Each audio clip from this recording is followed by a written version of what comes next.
gangs better than anything else anyway. I had been asking to go back to gangs for like 3 years. See, there you go. So now the crazy thing is the majority of my cases are in South Fulton. Oh yeah. Well, South Fulton is kind of off the chain, so. Yeah, so I have, we're still handling the gang homicides, but I only have like less than 10 now instead of 40.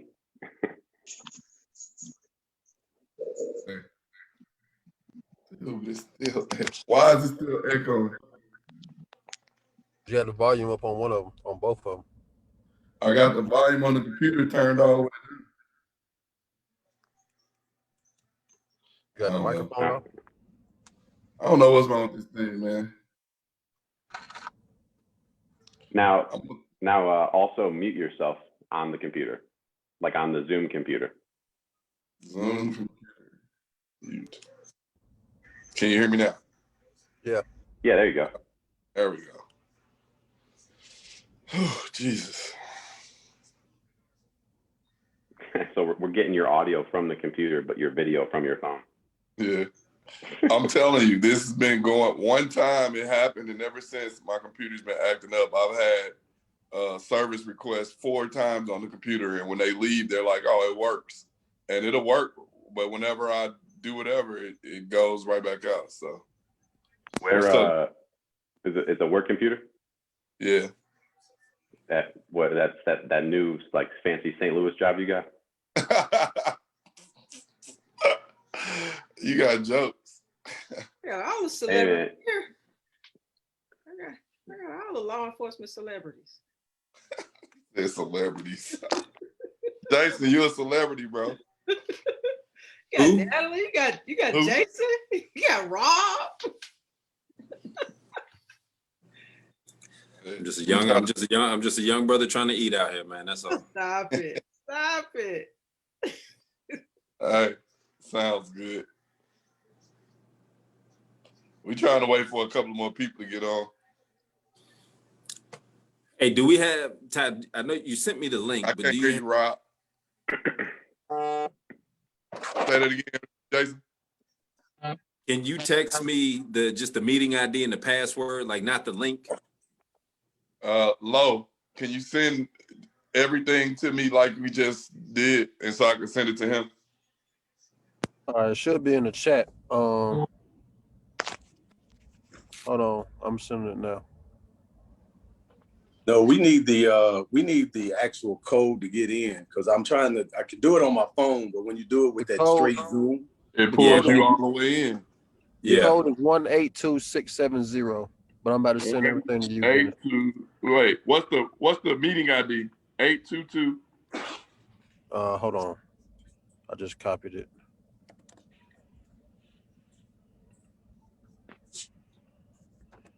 (822) 0432 0695. I just sent it to you. All right. All right, Jason, I'm gonna forward it to you. The longer number is the meeting ID. What about this? What about the passcode? I'm sending you that too. That's gonna be the shorter number, okay? All right.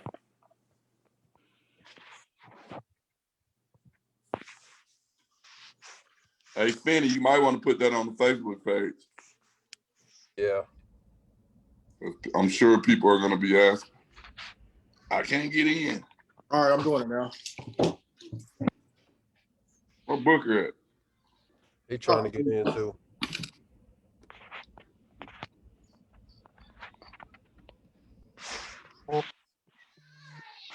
This is crazy shit. All right.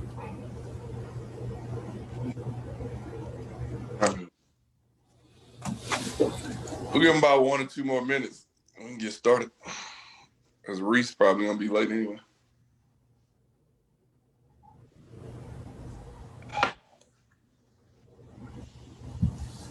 Hey, Natalie. Still at work. You talk about celebrities. That's the celebrity right there. I know, right? That's what I said, both of y'all. Nah. Hey, y'all. Natalie the celebrity. She's the face of law enforcement. Yeah.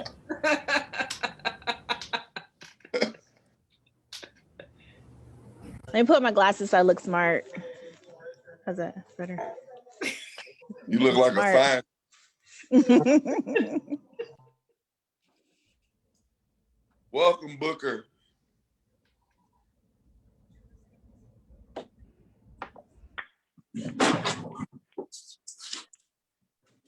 See if you got it right. Yes, he does.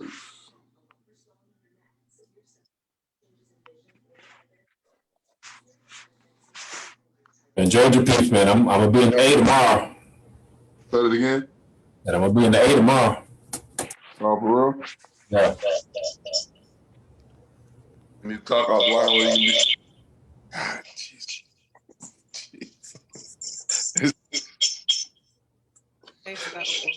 What is going on?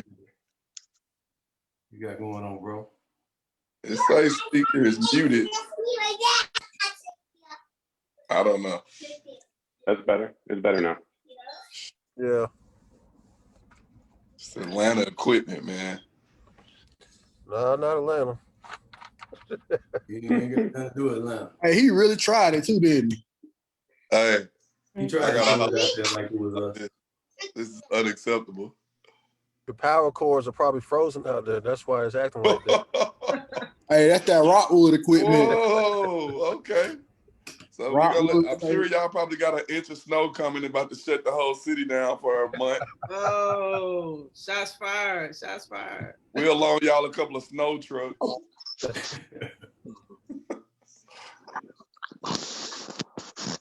Reese, you good? Is Reese on here? He hiding out. Yeah, we in the lab, y'all. Y'all Can you hear me though? That's the problem. Oh, there you go. Oh, Reese in the lab tonight. He got the Told you I had to run up here. Okay. We VIP today. Y'all welcome anytime, fellas. All right, we'll kick it off. I guess it's 6:10. All right, cool. Let's get it. It's funny. It's 7:10 here, sir. 7:10. In that Mountain West Pacific time or whatever it is. Central time, sir. Central. That's what it do. All right, welcome everybody to Clippers and Cops virtual edition, COVID-free, Corona safe. I see a lot of beautiful faces and some not so beautiful ones too. We're gonna go ahead, Booker. That will see you, bro. We're gonna go ahead and get this thing going. Welcome everybody. We have 4 main questions that we're gonna go through. If you know or familiar with Zoom, if you're on Zoom, please use the raise the hand button if you want to speak, so we're not overpopulating the conversation. Also, please mute your Zooms or Facebooks if you are talking to have background noise until it's time for you to kind of speak. We have a couple of people that'll be picking people to go ahead and speak during the time. I'll be one of them. Ty will be another. Mike will be one, and whoever else Ty says he can pick to talk at the time, that's who will be able to speak. If you lose any type of service or anything, we'll get to you. All right, let's go ahead and kick this thing off with the first question. What does police reform look like to you?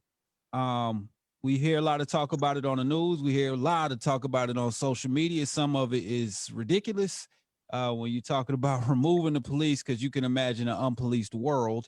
That'd be kind of crazy. But we do want to talk about what does police reform mean to you.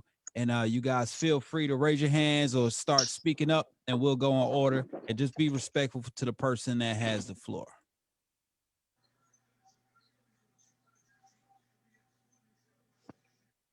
All right, we'll go ahead and kick this thing off with drum roll. Oh, no, I'll speak up at once now. Okay, I'll go ahead and kick it off. So, police reform, obviously not a police officer. Let me introduce myself real quick. I'm Reese, radio host, do a live show every day. Was on a huge FM station here in Atlanta, stepped away to be able to have these types of conversation on a daily basis without interruption from music that doesn't go in line with what we're talking about. So That's what I'm doing right now. So I definitely wanted to bring up my opinion on what police reform is. Police reform to me would just be having more of a community feel and bring that back to policing. And I think that's will be the main thing for reform to me. And what I mean by community is actually having officers that get out and talk to you.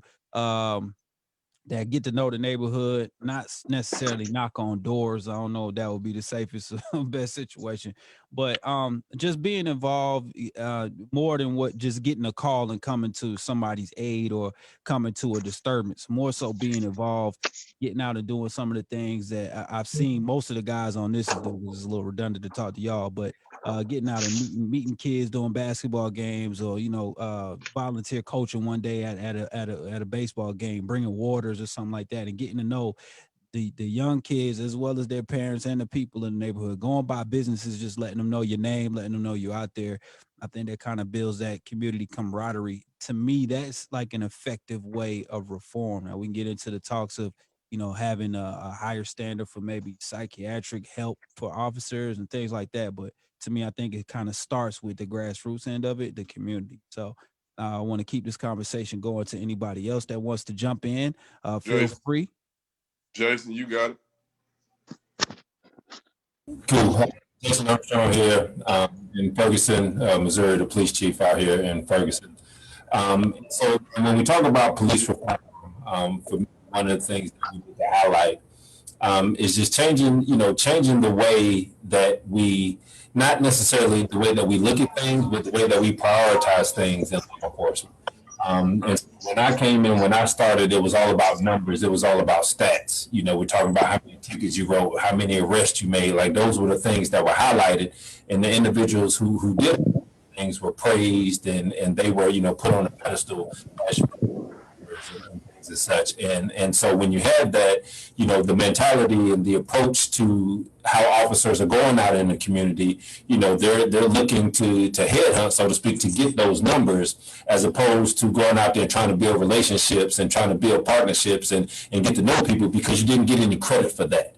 There was no stat for anything like that. And so when we talk about reform, it's putting mechanisms in place and just realizing, and getting out and connecting with the community to find out what's important to your community and what we can do to be a part of that community. And we also have to find a way to where we can give officers credit for the things that they're doing, that not only that the community wants to see, but what the agency wants to see. And we have to kind of retrain ourselves and bring a different mindset and a thought process to how we go about doing that, and create ways to where we can still quantify and qualify the actions and the activity of our officers to show that they are doing work when they go out there and they are doing the things that we want them to do. We just have a different mechanism and a different way of driving that. And not so much from the number standpoint of, how many people did you arrest, how many tickets did you write, but, how are we building those relationships and how we can sustain that, and looking at, the crime and the problems in our communities, and how can we bring the community in to help us with that. When we talk about community policing, that's not just a police problem, that's a community problem. And so, what resources are in the community that we can tap into, and just having more people at the table being involved in what's going on in their communities, is kind of where we're going. And when we talk about the reform efforts, I think that's mostly what people want to see, and people want to be more involved and have a voice and a say so in how they're being policed and how things are being done in the community. Can I go? I think that a piece of that puzzle has to be the community trusting the police officers that work their community. And the only way you build trust is getting to know the officers that actually work the community. I think, and when you look around the country, one of the biggest issues is the officers live 75 miles outside the city. They don't have a relationship within the community other than coming to work, writing tickets, and then go home. I think I said this the other day. There's accountability when you have to go to the grocery store and you seeing people that you deal with. Like as an officer, it's hard because then you never really off. But at the same time, I think it'll cut down on some of the stuff, because a lot of people will then be able to, like, hey man, what happened with your son? Or you can talk to the parent yourself and be able to have them try to work with you to address some of the issues that goes on with some of the people or some of the kids and younger people that you deal with. I think when you live so far, there's a disconnect. You're only there for 40 hours a week. Once you leave, the community is still going, and whenever you get back, a lot of stuff that took place that you aren't aware of or you weren't a part of. And I think that as most of us, we can't afford to live in some of the areas that we police or that we would want to live in, different things like that. And then I think, Reese, you said something about mental health. A lot of people have said they want like psychiatrists to go out with the officers on calls and different things like that. I don't think no officer have a problem with that. It's just who's paying for that. I don't know how many of you guys ever went to a shrink. It's not cheap. And for them to ride around for 8 hours with every officer, who's fitting that bill? And so I think some of the stuff that we're requesting in the ideal world, it'll be awesome. But at the same time, some of it isn't realistic, to be honest with you. I understand. Just from like a civilian standpoint, I hear a lot of people scream about that. Like if the officers are going through so much trauma and then they're bringing that to work, they should have those type of resources. But like you said, where do those resources come from? I believe that part of reform should be part of the reform. So like, I know budgets are a crazy thing. I've dealt with politics before. I believe that teachers and cops probably the most underpaid class of people in the world. You know what I'm saying? And under-resourced. I believe the reform should actually start. That should be part of the reform, actually. You know what I'm saying? Like in an ideal world, to me, police, teachers, be on the front line for people getting higher pay, maybe alleviate some of the stresses y'all got when y'all leave the job, which makes you want to come to do the job to protect the people, serve the people, help the people. You know what I'm saying? I think that reform should really start from the budget standpoint too. But if it becomes a higher paying job, a more higher paying job, then a lot of guys would be less likely to do some of the stuff that they have done, because who's risking $100,000 paying job to rough somebody up? You know what I'm saying? If that's what we're seeing and different things like that, I think some guys would think twice about some of their actions over the pay. For some departments, it's like they can go find another job somewhere else.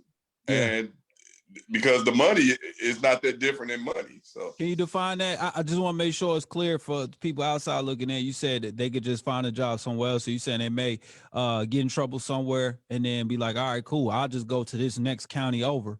Well, you're right. And a lot of officers here in St. Louis have done that, where they go to different departments, and it's almost like you like, how is he still a cop, period, and different things like that, which it makes us who do what you're supposed to do, you look at it like when you're standing next to that officer, they're looking at you like you're the same as that person and different things like that. So it's one of those things where the scale, we're not policing the same in every jurisdiction and in every city. It's different, and it's no across the board. It's supposed to be, but it's not. I get what you're saying. Anybody else want to chime in on this subject while we still got it rolling? It's about police reform. Ms. Bridget, you can unmute your live and go ahead. I want to chime in. I think it's a multifaceted thing. When you talk about reform, you're going to talk about a lot of different things. I think what everybody's saying is correct. The community policing, but it starts with a partnership. And before you start with that partnership, you got to have officers. And so my thing is that more people from minority communities have to become police officers. You know what I'm saying? And so that's how you build that camaraderie. You have more minority police officers policing communities that look with people that look like us. Yeah, I think Ty was just saying that. And you start building that relationship.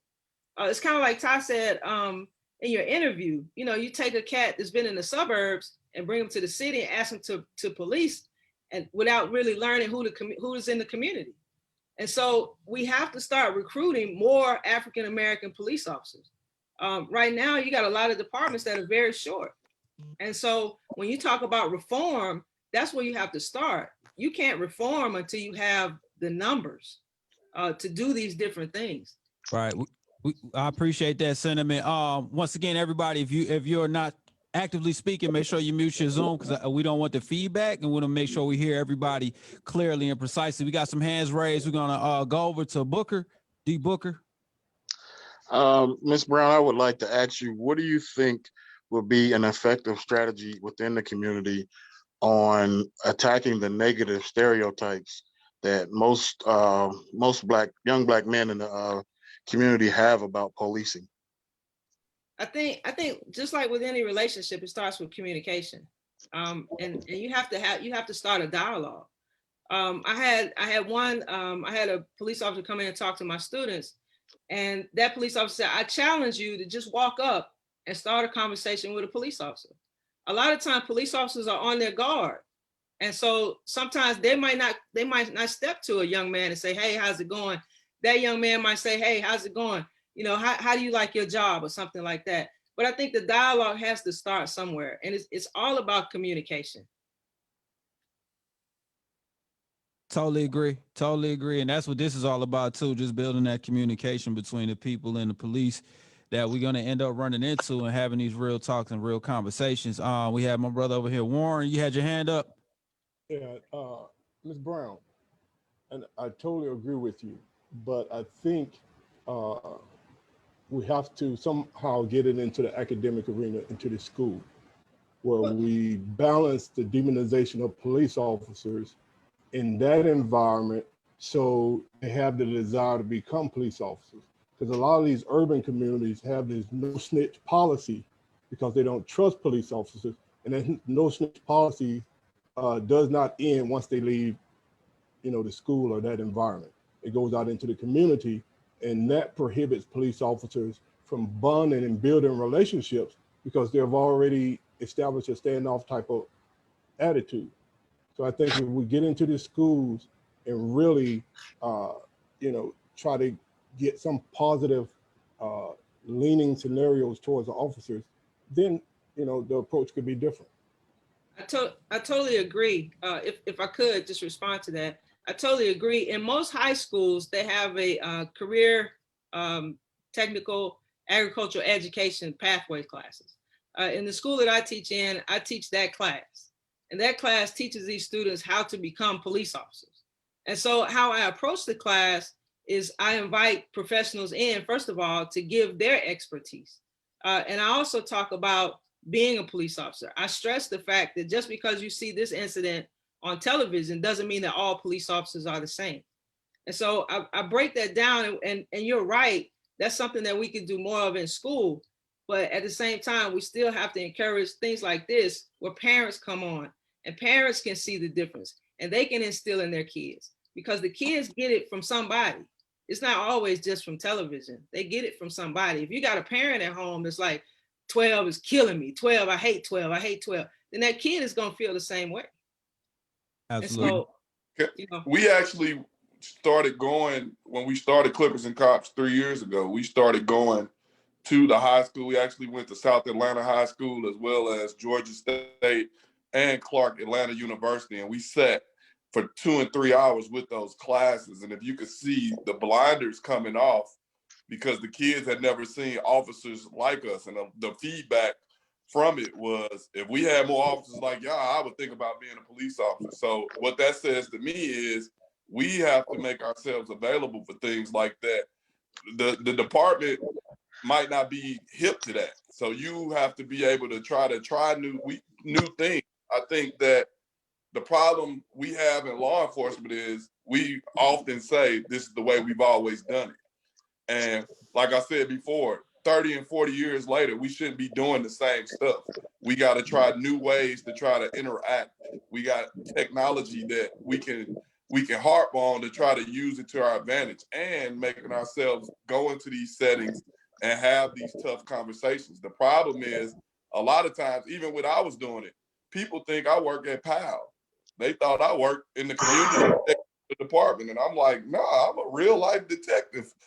I really work cases. I choose to go do this on my own. It really because lock you up. I'm tired of people coming across my desk looking like me.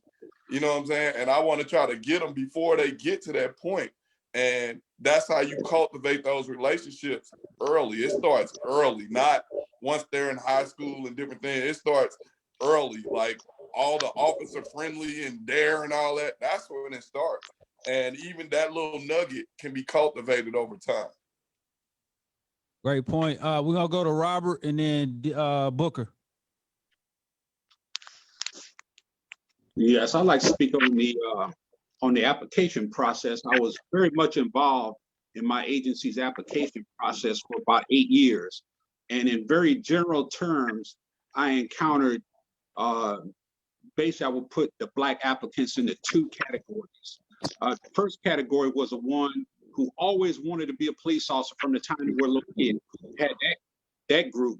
But then you had another group who grew up, oh, hell no, I hated the police. I didn't want nothing to do with the police. But when they got out the military or they got out of college, they couldn't find a job. And a family member told them, hey, such and such a department is hiring. Why don't you put your application in? And they went and they did it out of necessity and they liked it. And some of the best officers I knew were people who came into it that way.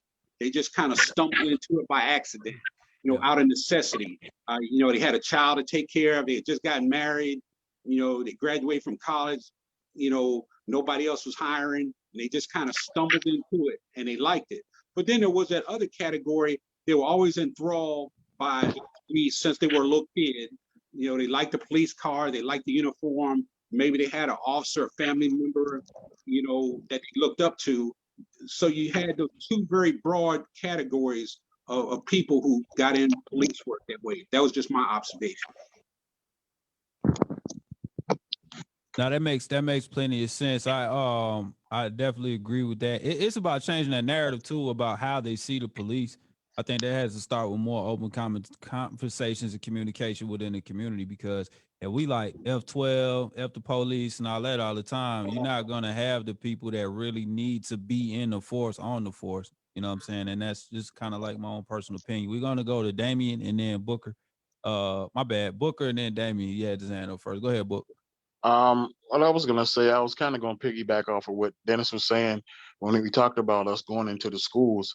I know that before APS here in Atlanta got resource officers, we were going into schools, talking to kids at a young age, and I think that it's so important that we start getting into these kids at a young age, maybe around 7 or 8 years old, before they're influenced by the gangs in their community. By reimagining like the role of the resource officers that's in the schools, instead of just being there for presence and enforcement. Like, I mean, if there can be some type of class, or something where they're, able to pick the brain of those officers and ask them questions, and that officer, kind of bounce some ideas off of them and just show them another side of them that's, kind of what they saw in us when we would go to them at the high school level. If they saw that at a younger age, then maybe, those resource officers can make more of a impression on the profession than if we waited until the community already put some type of negative stereotype in their head about what we do and what we stand for. Agreed. Let's go ahead to Damien. Yeah, I was going to kind of piggyback about going inside the schools and breaking that ice. Like I said, here in Memphis, we got a thing we call Hoops Challenge, where this is the only way we get inside the schools to break that myths from parents, all the way from teachers, and even the principals, because everybody has a narrative when it comes to police. And until they get a chance to meet us and then understand what we do and how we do, this is where we use basketball to go inside the gyms and get the kids win. We give them a pizza party, but if not, we win.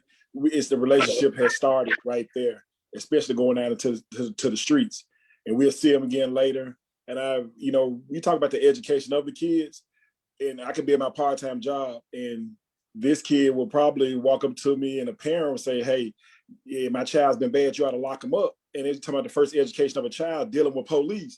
And then you turn around and the kid really shocked me, really said, hey, Mom, that's Officer Campbell. He came to my school. He played basketball. He scored some points. Right. That's where the relationship comes in, and he understands or she understands, hey, this is a person in my community here is a person that I can go to because he came to my school. I know him. He did something at my school. So they at least know you by name or know him. And it breaks that stereotype when you come to reform and police and especially when it comes to kids, because you know, once they get into middle school, they get to trying to figure themselves out and they hear the narrative, they understand that narrative, and then they start moving. Then high school comes and you trying to move along where I got to pick a career path. And by their relationship from elementary school, sometimes middle school, then you start talking about, you know, I really want to be the police, because obviously Campbell came to my school. He made police look like it was real cool. Right. It was down to earth, and it was something like a real situation. It wasn't like somebody just locking you up or doing bad things to people. I have a quick question though to you, Officer Campbell. Anybody can kind of chime in when somebody does that, when a parent does, because we heard this in multiple clippings and cops. A parent will come up to an officer with a young kid and say, "Oh, he gonna lock you up if you bad." My mom did that to me. Like, she drove me to, I don't know what I was doing, but it was probably off the chain. I was like, I had to be like 7, 8. She drove me to the police station and was like, "All right, we're gonna go in if you keep tripping." So what do you do as an officer to like say, what do you say to a parent when they do that? Go ahead, Si. His arm finna fall off. Go ahead. Me and Booker, we went to an event and we had to stop. We stopped to have breakfast at IHOP. And his parent literally brought the kid over to us like, he being bad, and we shocked the kid and the parent because we told her straight up, that's not the way to deal with that. Whatever y'all needed to deal with, y'all need to deal with at home. I'm not here to discipline your child for you. You have to be a parent. At the end of the day, you're creating the boogeyman syndrome. That's why a lot of Black males, as they get older, when they get pulled over, they see the police and they say, run. Because since they was 5, they've been told that the police is the boogeyman. Yeah. I'm not out to get you. I'm not here to get you. We worked at Atlanta Fair. We talk about this all the time at Clippers and College. We work at Atlanta Fair. I've been working it for 16 years. I used to work it. And every time we can literally find lost kids all for a whole month. And every time the parent will be like, "Oh, thank you, found my baby," but I still don't fuck with y'all. That's a slap in the face. And what are you teaching that child? So the moral of the story is you have to reiterate, no, I don't lock up children. I lock up grown-ups if they're doing something wrong. I'm not here for that. I'm not here to raise your kid for you. It starts at home. And so a lot of people have to get that told to them. Well, I teach that at the academy when I try to give them a narrative to say with the guys in there, because I have to tell the parents, you know, what do you tell a young child, especially a female? And that's the part I can kind of really harp on when a adult brings a female to me, and I say, hey, if your child was lost and they had a choice between the police and a pedophile, who you want them to go to? And so by this time, the parents say, and I appreciate if you don't do that to try to scare the child, because that's not what we're here for. And it kind of hits them in the head right then and there, because there's a moment in time that they really kind of look at the occupation kind of different then. Makes a lot of sense. We have Candace had her hand up for a minute now. Just to right before you speak, Ms. Candace, everybody down at the bottom of your screen, if you're on a laptop, computer, or anything, you have a little thing, the bottom of your screen that says reactions. If you click reactions, that's what a raise hand button is. You raise your hand and we know that you want to speak and we can get to you promptly. Ms. Candace, go ahead. Hey, good evening, everyone.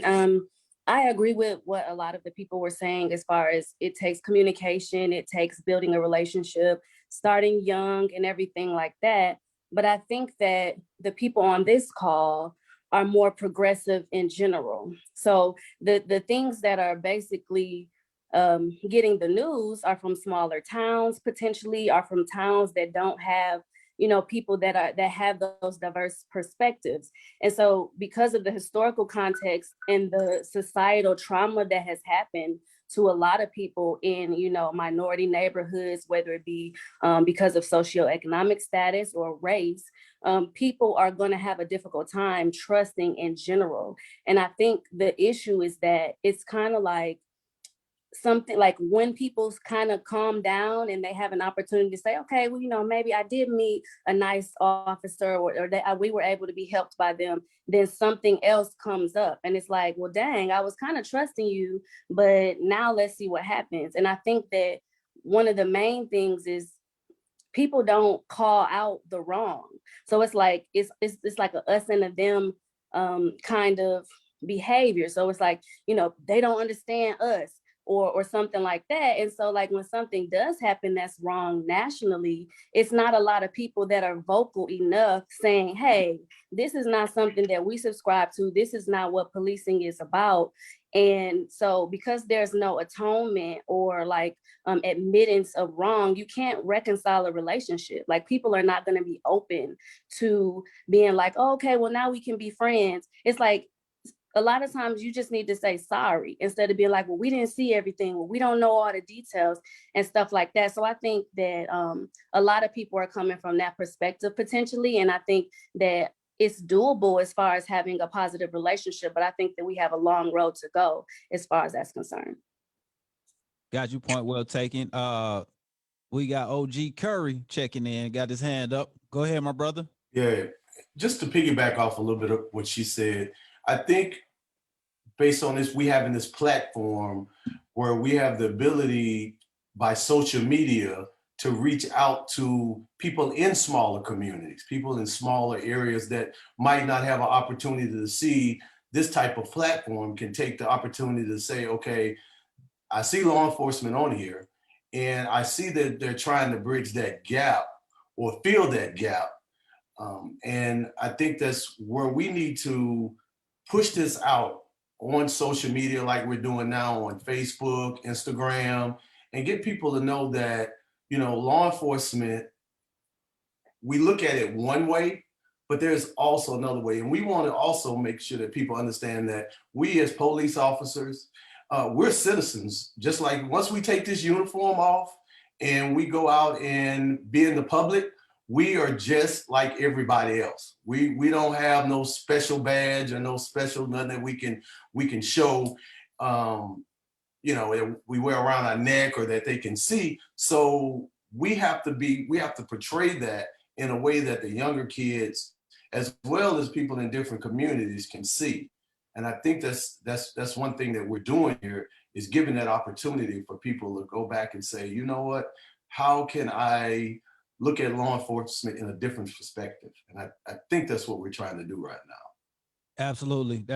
You hit it on the head when you were talking about having these conversations, even virtually, to start to opening up the dialogue between the community and the police, and hit some of those concerns like the young lady that just had. Thank you, Curry. We're gonna move on to Ricky Floyd. I see you got your hand up. You can go ahead and jump in the convo, unmute your chat. Okay. One thing that I want to say is I think that we need to take advantage of. I'm a pastor in the Memphis, Tennessee area, and just recently from our Citizen Law Enforcement Review Board had a great relationship with the police officers. So I think we need to take advantage of what I call community co-signers. And what I mean community co-signers is that people that respect and value and understand the sacrifice that law enforcement is making. And sometimes your co-signer can get you credit in areas where you can't get. For example, one morning, I took some gift cards and prayed with the local police in my community. And they didn't know I was there at first, and they were having their roll call.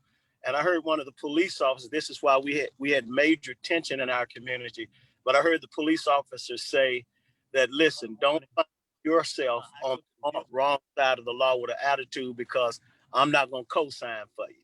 Now, he couldn't have gone out publicly and said that, but because I was there and I witnessed that, I was able to go out in social media and said that I heard the police officers say that they're not going to tolerate and co-sign and cover up for anybody that's doing anything wrong. And so I think the importance of, again, I said, building community relationships and get people whose voices are valued in the community to report something that they might not believe that you said is a valuable asset that we have. So you're saying that you got a sense of accountability from your local law enforcement by being a kind of a fly on the wall in that situation. You did hear, because a lot of times we do hear, why didn't you tell your fellow officer not to do those types of things? Why didn't you step in and get on that officer? And I've heard from both sides. I've heard most of the guys on this chat say, Well, we don't know they was crazy until they did something crazy. And Yeah. then on the flip side, I'm hearing you say a different narrative to say that, hey man, that they're really holding these guys accountable. Don't do anything that I wouldn't do, because I'm not gonna have you back when it goes down.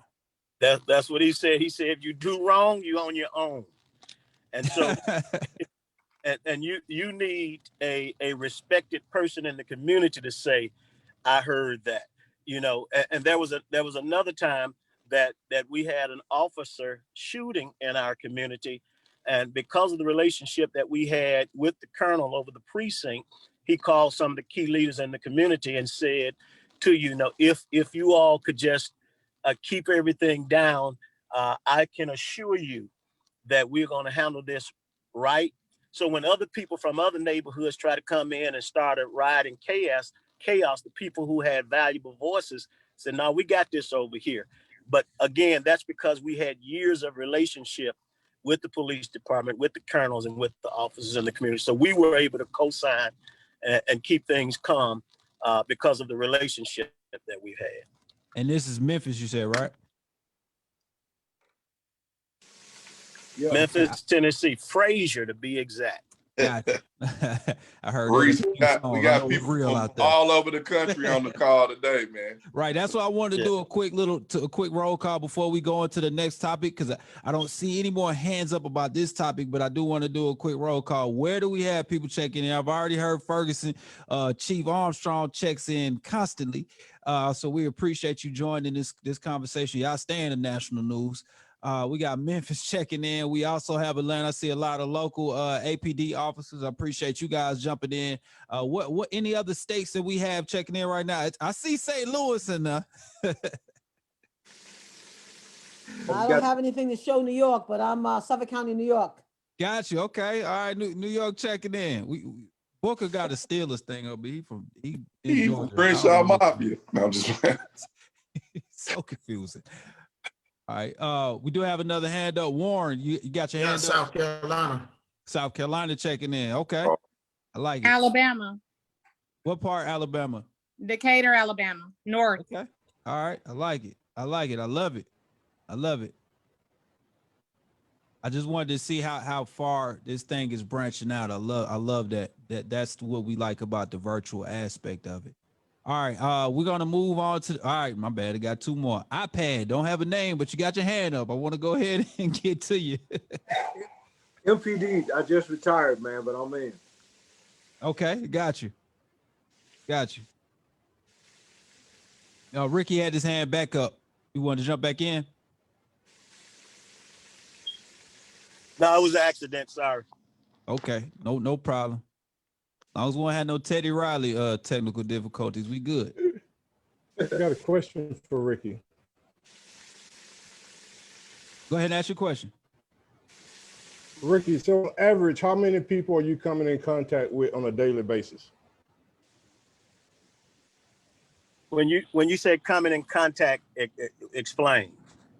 Right. What's your reach of influence on a daily basis when you're talking about? If Frazier has 50,000 residents. If we were a city, we'd be the 10th largest city in the state of Tennessee. So if you ask people from the Memphis area, some commonly refer to me as the mayor of Frazier. When you say influence, we house about 65 people. We fed 4,000 people this year. You know, I don't understand the question. See, I said all that to say is that your influence is always going to be bigger than a police officer's influence, right? Because on a daily basis, tying everybody to agree that at most, the 8-hour shift, I'm going to come in contact with 12 to 20 people. Yeah. Right. Yeah. So if you multiply that by a week, on average, I'm barely meeting 100 people a week. Yeah. Yeah.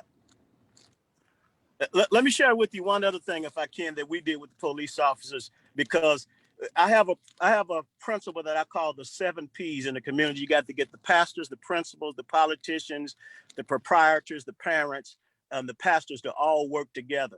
What we did at Christmas time was we called our local precinct, asked them if they would partner with us in pulling people over. So on Christmas Eve, people thought they were getting pulled over for a ticket.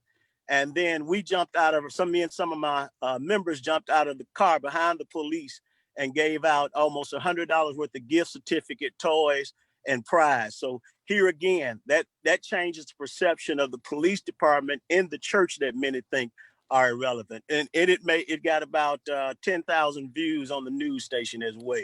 I So love that, man. now we have a different view of the police and a different view of the preacher. That's how you change the narrative within your community. Go ahead and give you a round of applause for that, sir.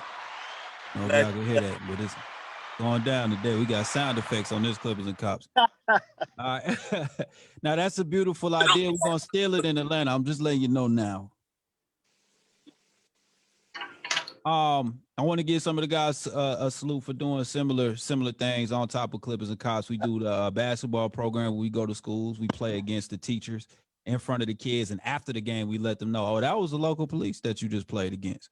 And they get very surprised after that. They like the dude that just dunked on my math teacher. Yeah, that's him. So it's like that type of situation. We kind of change the narrative on that end too. All right, let's go ahead and move on to the next topic. In case, Ty, you got anything you want to say in closing on police reform on that end?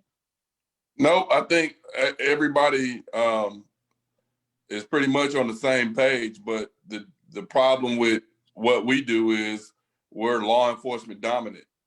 We need more people from the community and white counterparts to join in and give some of their feedback, because we can all agree to disagree or whatever, but we're not accomplishing anything if we don't get the people from the community to give their feedback on what they think needs to be adjusted, or how can we better police the community, you know? Right. Absolutely. And thank you, Lo, for putting that in the chat. If you're familiar with how to use Zoom, you have a chat, you can place your question in the chat. If you're not able to raise your hand or you can't speak, then we can go ahead and read it off of there and get to it. So everyone, feel free to put your questions in the chat as well. And I do see some of the different shades of officers on this Zoom meeting right here, so we can appreciate the collectiveness of the situation. Hang on, see. Stinson finally came, yes. All right. Stinson, congratulations as well. Oh, we got Craddock. Craddock wanted to check in as far as the police reform situation. I just saw the hand go up.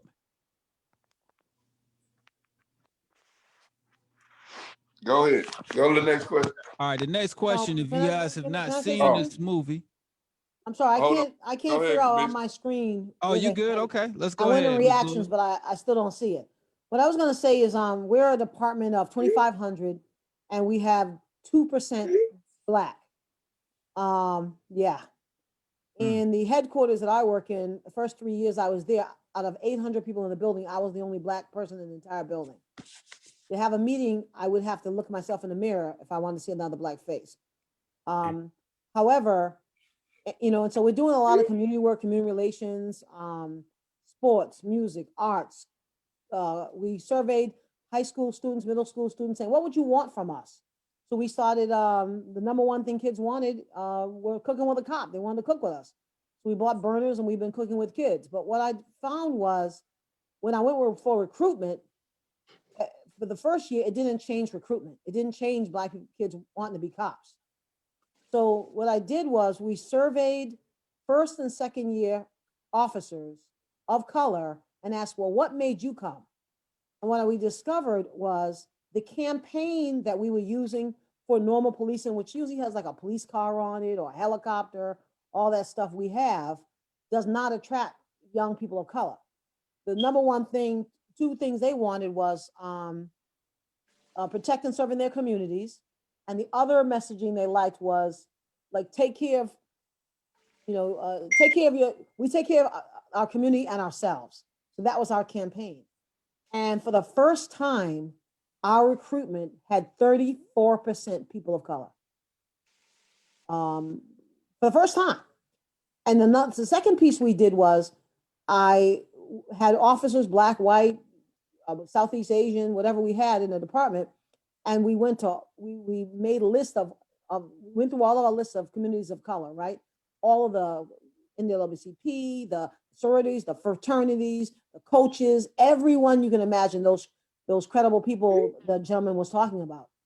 And I said to them, look, give me 50. Not 50 push-ups, give me 50 good candidates. And it worked because they really went out. One meeting, we had 700 people in a forum. 65% were people of color for the first time in history. And so I think we can do a lot of the cooking with a cop and we can play with the kids, but once they hit middle school, it's not just that they're hearing bad things, they're having different experiences. And we can't discount their experiences. Right. But I think if we recruit differently, and another thing, we sat down, we had critical conversations with like our Black organizations and our young Black males. We had critical conversations about why they didn't want to be cops. And then they started recruiting for us. So I think some of that other work has to be done. And all I can say is, for the first time in Suffolk County history, we had 34% applicants of color, including an increase in Black applicants. So that's about. And you're in Long Island. Let me piggyback off that. A lot of times people often ask, what made you become a cop? And a lot of people think that, like most of us always want to be a cop, different things like that. I think we have to show all the dynamics of what each one of us represent, because I may appeal to one person and may not appeal to another, and vice versa. The whole thing, I was speaking at a school today, and one of the things that we discussed was most people want to be something that they saw at some point. Like if your parents are a doctor, chances are you're going to be a doctor because that's right. What you saw. And it goes back to everything we've been talking about with interacting in the community and things of that. If you show somebody what you do, and oftentimes people used to often ask, they wanted to come to the gang unit. And my partner used to always say, what do you do? Or what do you bring to the table? And things like that. When you pose those different questions back to people, who knows how that can make our departments in different cities better? You know what I'm saying? A lot of times we think that we want the same thing. That's why we have some of the same problems that's been going on for 20, 30 years, because we're recruiting the same thing. Yeah. And 40 years later, we need to be recruiting. If he ain't a convicted felon and he's willing to change, talk to that kid. And even for myself, I played basketball. I didn't know we had a law enforcement basketball league. I've been playing basketball for 16 years, and there's other guys that are just like me in other cities. Those are things that you have to go visit the colleges and let them know is out there, because a lot of times, a lot of the people that would be eligible candidates, they don't know that's available and that's out there. Right. No, you're absolutely right. It's exposure, and that's one of the main things we're talking about right now. Just to reel it in, if you just joined in the live on Facebook or Zoom, we're talking about how do you see police reform? We had a lot of good people jump in on this conversation. I just see a few more hands being raised. Mike Carter, you want to jump in on this conversation? Yeah, I was just going to say that the problem I think that we faced in Atlanta over the last few years is the big machine of social media. We talk about that all the time in our forums when we go to places. Well, last year when we were, the year before when we were going to barbershops and talking to people, and it's like, how do we overcome and fight against the machine of social media? So it's like, okay, we're doing the young lady that was on talking about, I think she was from Suffolk County, talking about the different programs. You know, Atlanta does a lot of different programs too, but at the end of the day, I think we're continuously fighting that social media propaganda machine, and that's what they see continuously all day, every day. And so that's kind of like my question really to everybody, like, how do we begin to fight that battle when it comes to recruitment? Can I chime in for a minute? Yeah, you could chime in, and I got Paxton next. Go ahead. All right, I'm from Memphis. My name is Mark LeSure, by the way. I just retired, and Clarence Campbell was the one who got me involved in Clippers Cops and Conversation. But I used to work at a high school. I was a resource officer. The greatest thing that I feel like I accomplished during my tenure, I have 6 young men and one female who are now members of the Memphis Police Department from an inner city school that was at risk and troubled kids. All I did was just got there and realized a lot of these kids didn't need to be arrested. They just needed to be held to a standard. You have to be the model for them. You have to expose them for things. My biggest vehicle of exposure was I started coaching golf. I picked all the troubled kids that were within that school. And I started saying, hey, since in lieu of locking you up, you're going to have to come out here and show me that you're an athlete. Hit this golf ball. And at first they came out, they got frustrated because they couldn't do it. And then finally, when they were like, hey, I can do this, you're right. So again, it's about the exposure. Not only did we win 1 year, but we won 7 years in a row. This is an inner city, all black school that when we went to the academic roundup, we put out our golf plaques on the table and we were like, well, what school are we from? And they were going, the predominantly athletic schools, like no, we're from Tresman High School. And they were like, what? Yes, we had a golf program. Those kids, it blossomed into from 4 kids. My second year, I had 16 kids. The third year, I had 30 kids. It got to the point where we had to start getting a U-Haul just to take enough kids. We couldn't take them all every week, but we would take 6 this week, 6 that week, and the following week until we got all my kids qualified. So when district came, all my kids were eligible. I could put the best 6 females and males out there. And out of those 40-something kids that I had over 7 years, man, 7 of them are police officers. And man, I'm telling you, you have to, I always tell my kids this, and this is something I've lived by. If you go somewhere different, you see something different, you'll be something different. And like you said, it's all about the exposure. Yeah, like you said, exposure once again, and you're building accountability in those kids and giving them something different to look at. You give them a different layer of you, and I believe that's what we all talked about from the beginning about how to do reform within your own community, within your own policing. I think it's going to be built on those relationships that you put into the community, and you're going to receive it in return. Thank you, man. I appreciate that story. Let's move on to Paxton. Paxton got his hand up for a minute. My best friend. What's up, man? What's up, buddy? So I wanted to touch on 2 things, actually. Number one, I think with social media and technology really in general, it's really a double-edged sword. We can use Facebook and social media to our advantage. At the same time, we got to fight all those negative things. So I'm not sure how to tackle that, but I think that does give us a platform to show some good. I don't think it's all a bad dealing with social media. And then on the topic of police reform, or what we were talking about before, I'm really, really passionate in I'm trying to get as motivated as I can, and I'm going to be with APD for 20 more years. So if I can change. No, you not. We gonna get you up out of there, bro. You trying to get everybody up out of there. So if I could change one thing with policing, it would be just the standards of, I mean, there's cops even in Atlanta that they couldn't run 20 feet. And you got to protect somebody's life. You got to protect your own life. You might have to save someone's life. Like tonight, when you clock in tonight, there's a police officer in Atlanta that might have to save somebody's life. And they may not be able to do that because of their physical fitness. So that's number one. Physical fitness, to me, I think should be mandatory. If you're answering 911 calls, Hey there. You have to be in some kind of shape.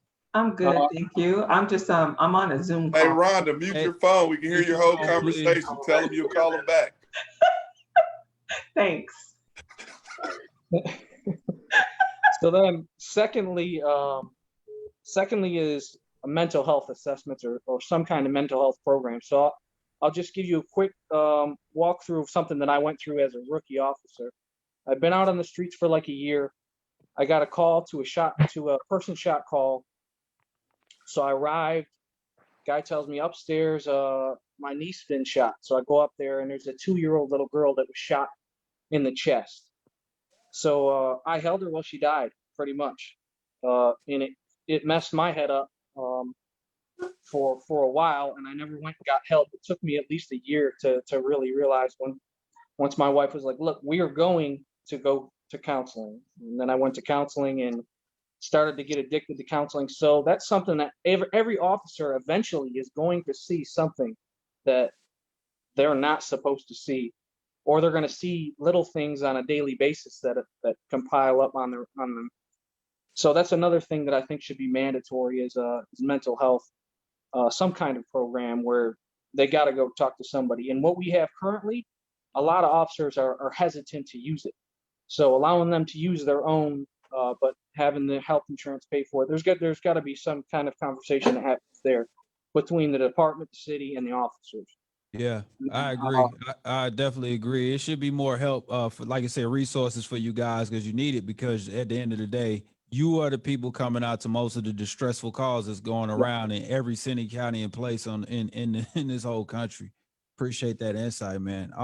And I'm glad you were able to get past any of your own hangups to go get that help because you needed it. You know, I think that's big of you to say on such a public platform because somebody else on this or watching is going to need that information to be able to get past, their own stigma about getting help mentally. Yeah, absolutely. And then something Ty said earlier was, and everybody asks you that when you're going through the academy, there's 1 or 2 or 4 or 5 people that ask you, why do you want to be a police officer? Why are you here?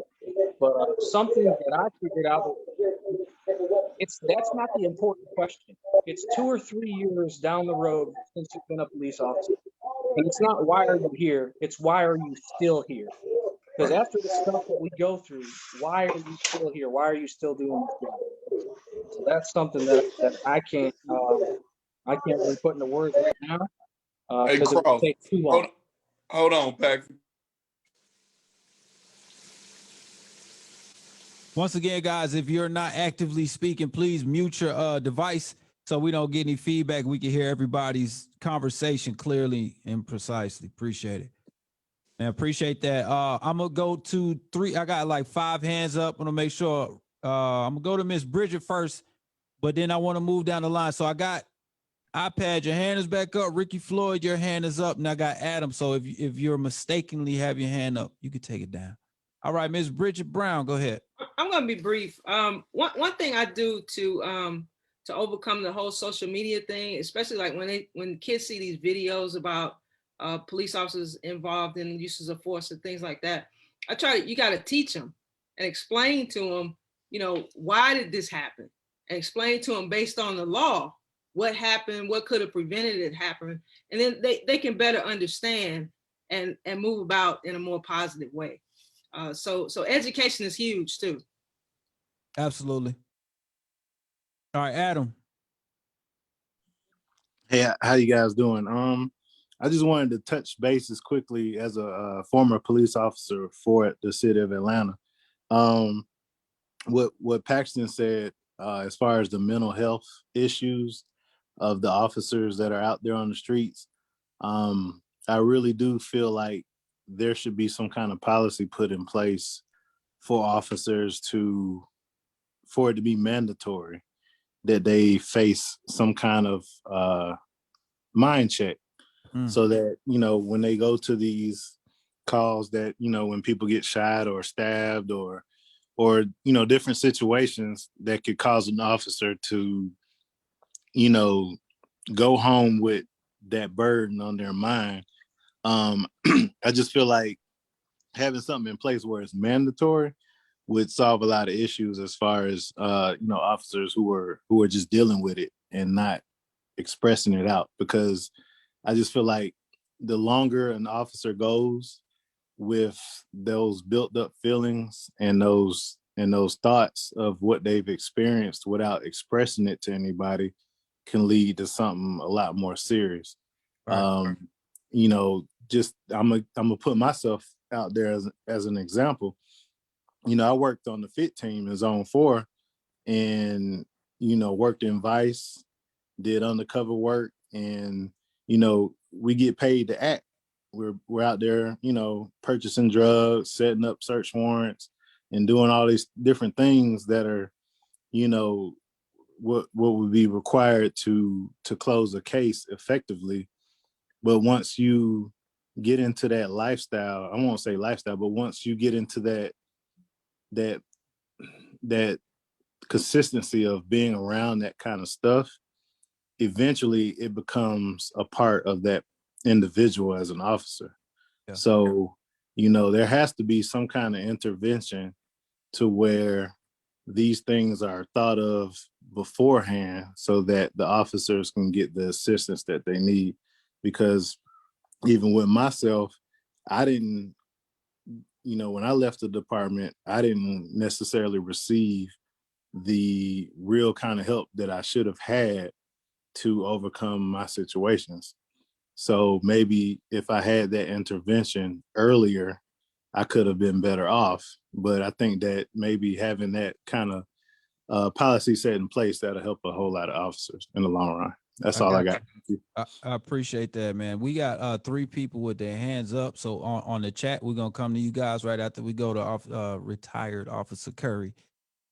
Go ahead, my brother. Yeah, I think what we definitely need to look at is when you're talking about mental health, most, they have EAP there with Atlanta Police Department. And the one thing police officers also need to remember is they have insurance. And when they have insurance, they have the ability, if they feel like EAP is not given the adequate amount of counseling or therapy, then they can use their insurance company. It's a lot of avenues out there, but do they know those avenues? I know when I came back from Afghanistan and Iraq, both times the department actually had me go to EAP before I could even be put back on the streets because I'm coming out of a different environment. Right. Coming out of combat, and the rules of engagement is far different in the military than it is in law enforcement. And so I think at some point they have to identify that, but they have to keep it consistent. And sometimes officers fall through the cracks because a supervisor or somebody is not paying attention to the officer's behavior, because some of it got telltale signs when officers face a challenging or different crime scenes that they are seen or dealt with. And the supervisor should be aware of the thing. So the officers know, supervisors know, and the command staff and administration should also do checks and balances on officers' well-being. But I know another thing that plays in the factor with that is sometimes officers feels like if I don't hurry up and get back to the streets because of financial reasons, because sometimes they have extra jobs, they have other things that they cannot work while they in that administrative phase or in administrative status. So there's a whole scope of things that you have to look at when you deal with that. And thank you, Paxson, Adam Lee, and I could say I've been to counseling, still in counseling, dealing with stuff that dealt with when I was with the city and while in the military. So you have a lot to deal with. And I think it's also need to be looked at group counseling as well, just not individual counseling, but group counseling where officers can sit down with other officers and go and deal with certain issues that most people really might not understand, but officers will understand. Yeah, because you're coming from similar perspectives on different things. I understand that. All right, we're gonna go to the chat that had a few hands up, then we go back. Hey, to Curry, the regular quick hand. thing. We used to have a thing what we called counseling, but in Memphis they took it away. We call choir practice. So after every shift, we go have a beer and everybody get a chance to talk and let it all out. Okay. They do that for athletes too. All right, let me go to LJ. Had a hand up. LJ, they got their hand up on the chat.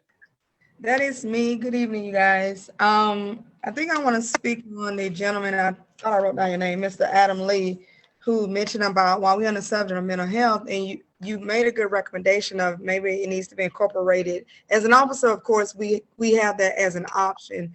But like someone said earlier, you don't take advantage of it because you either think that you can get through whatever you're going through without professional help. or you may have your own reason of why you don't seek counseling.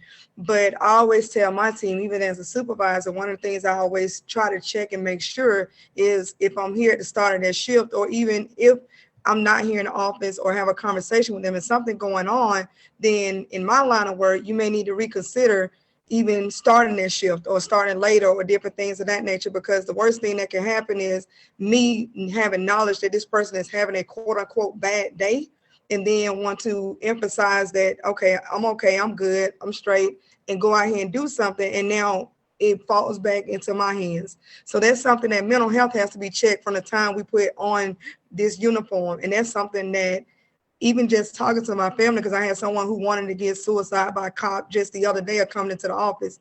And I literally just paused and looked up into the ceiling and was like, God, please, not today. Let me just, and that's literally the words that came out of my mouth, because I make it a point to get up an extra hour or two every day to just pray, get my mind right. I'm not trying to rush to work. It's those things that I feel as a law enforcement official, period, that I have to take responsibility for before I even come into the office.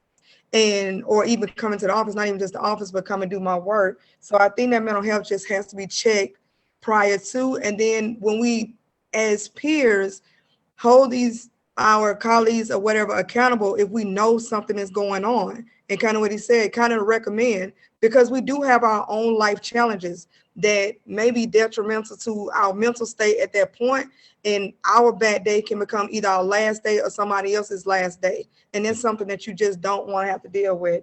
And my last thing about it, sometimes we use work, use this type job as something to keep us busy, because it's always something going on. There's never a dull moment with what we do every day. It's 8 o'clock and I've been here since 6:30 this morning and I'm still working. And that's usually, sometimes if it's this late, I can get my mind off of it. When I'm done, go home, go to bed. It's not, may not be the best practice, but it's something that I know I can do. And then we use that and I avoid going to counseling or somebody else. So I think the mental health definitely from all of us has to be checked prior to putting this uniform on, and just saying, hey, if I'm feeling this type of way, I know we can't take off in everybody's line of work, but just holding ourselves accountable and doing what we need to do. I got you. Appreciate that. We got to reel it back in. We're talking about different ways of how we see police reform. That's where the mental health topic keeps coming up, because that should, as it seems like a common thread, should be a part of the everyday resource for an officer to help deal with some of the actions and things that's going on that'll help build that reform. We're gonna go with another hand up from the chat. Ms. Lewis, you still had your question or comment? Yes.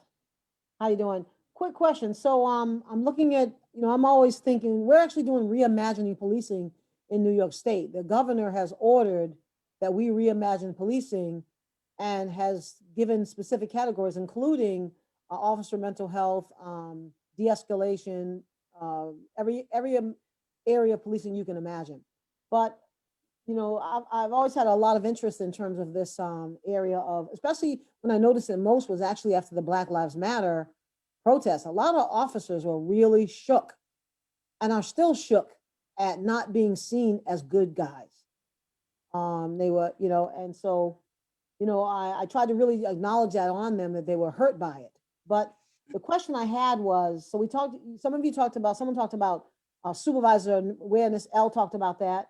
Mandated checks and group counseling / peer support. But I had a question. If you did mandate it, I mean, in our department, you get criticized if you take off because of snow days, you know what I mean? Or, taking off, it seems, I was a prosecutor for 19 years. I was never in an environment where it's like frowned upon if you take a day off. And so if you can't take a day off, I can't imagine you thinking it's okay to go to counseling. So I was wondering, do you think, all of you, do you think it would be possible if we came up with some mandated checks after specific critical incidences or after specific time frames? So say you're in a year and a half, your first year check, something like a checkup, like you do for your body, you do for your mind. Do you think it might work? Like an annual, kind of like you do your annual physical? Yes, but also after critical incidents. And so like if like your body, if your body starts, you started getting palpitations, or you have an incident where, you fall, you're gonna go get a checkup maybe. And so I'm thinking for critical incidents that you experience, and also just time frames where you get checkups. You think that would be a possibility? Do you think how receptive would people be? I don't know. I think Go ahead, Ty. let me go. I think that you can put stuff in place, but everybody's different. I think that the same way nobody can prepare for some of the stuff that you're gonna see with the job. And some people can take it in and then say, what we're going to eat, and then some people can be affected by it. At the end of the day, I think the resources have to be made available, and I think the stigma of going to see the shrink has to be taken away for people to adequately do it on a regular basis. I think one of the worst things that happen is when somebody go to EAP, it's almost like, oh, what's wrong with Dennis? Dennis going through it, or you know what I'm saying? And that stigma is what makes some people may hold in some of the stuff or may not want to go and try to get help. At one of the Clippers and Cops, this girl, Shar Bates, or I forgot her name, she said, as officers, we should have to go to counseling after every week. And I'm like, as an adult human in America, you should have to go to counseling every week. If that's the case, just to be honest with you, just because life is hard, and you don't know what may happen in someone's life or what somebody's going through. Everybody handles things differently. Some people are able to communicate and articulate and talk about it. Some people hold it in and just deal with it. The problem in the Black community, we've often looked at going to talk to somebody like you weak or you soft. And that's the stigma that has to be taken away. Especially as an officer, because you can't be considered that as a police officer when you're dealing with the types of instances you guys have to go to. So I understand that we got to definitely get past that. And that also falls in line the reform. That we got to take 2 more questions or comments, and we got to move to the next thing because we're going until 9, and we got 1 hour and 20 in right now on this one subject alone. So we're gonna go to Kelvin in the chat, and then I'll take 2 more from off of the live on the Zoom. Kelvin, what's your question? Hey, everybody. I was invited this is my first time here. I was invited by a friend of mine, a military friend from APD. And I think I'm probably one of the only civilians here, never done law enforcement. So I hope that I can add something to this. Something that comes to my mind as far as what we can do to offer. One of the problems that I see is that we've gotten into in our society now where kids want to challenge everything. They don't have a default to respect authority. Bottom line, what I'm saying is that I think the default should be that when you have an interaction with the law enforcement officer, the default is to always give them that respect. They have the upper hand, they're in control of the situation, and that's what should be taught by the parents from age 5, 10, 12, so that when they get old enough to drive and they get stopped, the default, there's many different microcosms where there's not good people in that sector, whether it's clergy or military or anything else. But the default is to give that officer respect, and that should be taught first by the parents. Now, if you have parents that don't respect them, then the children won't respect them.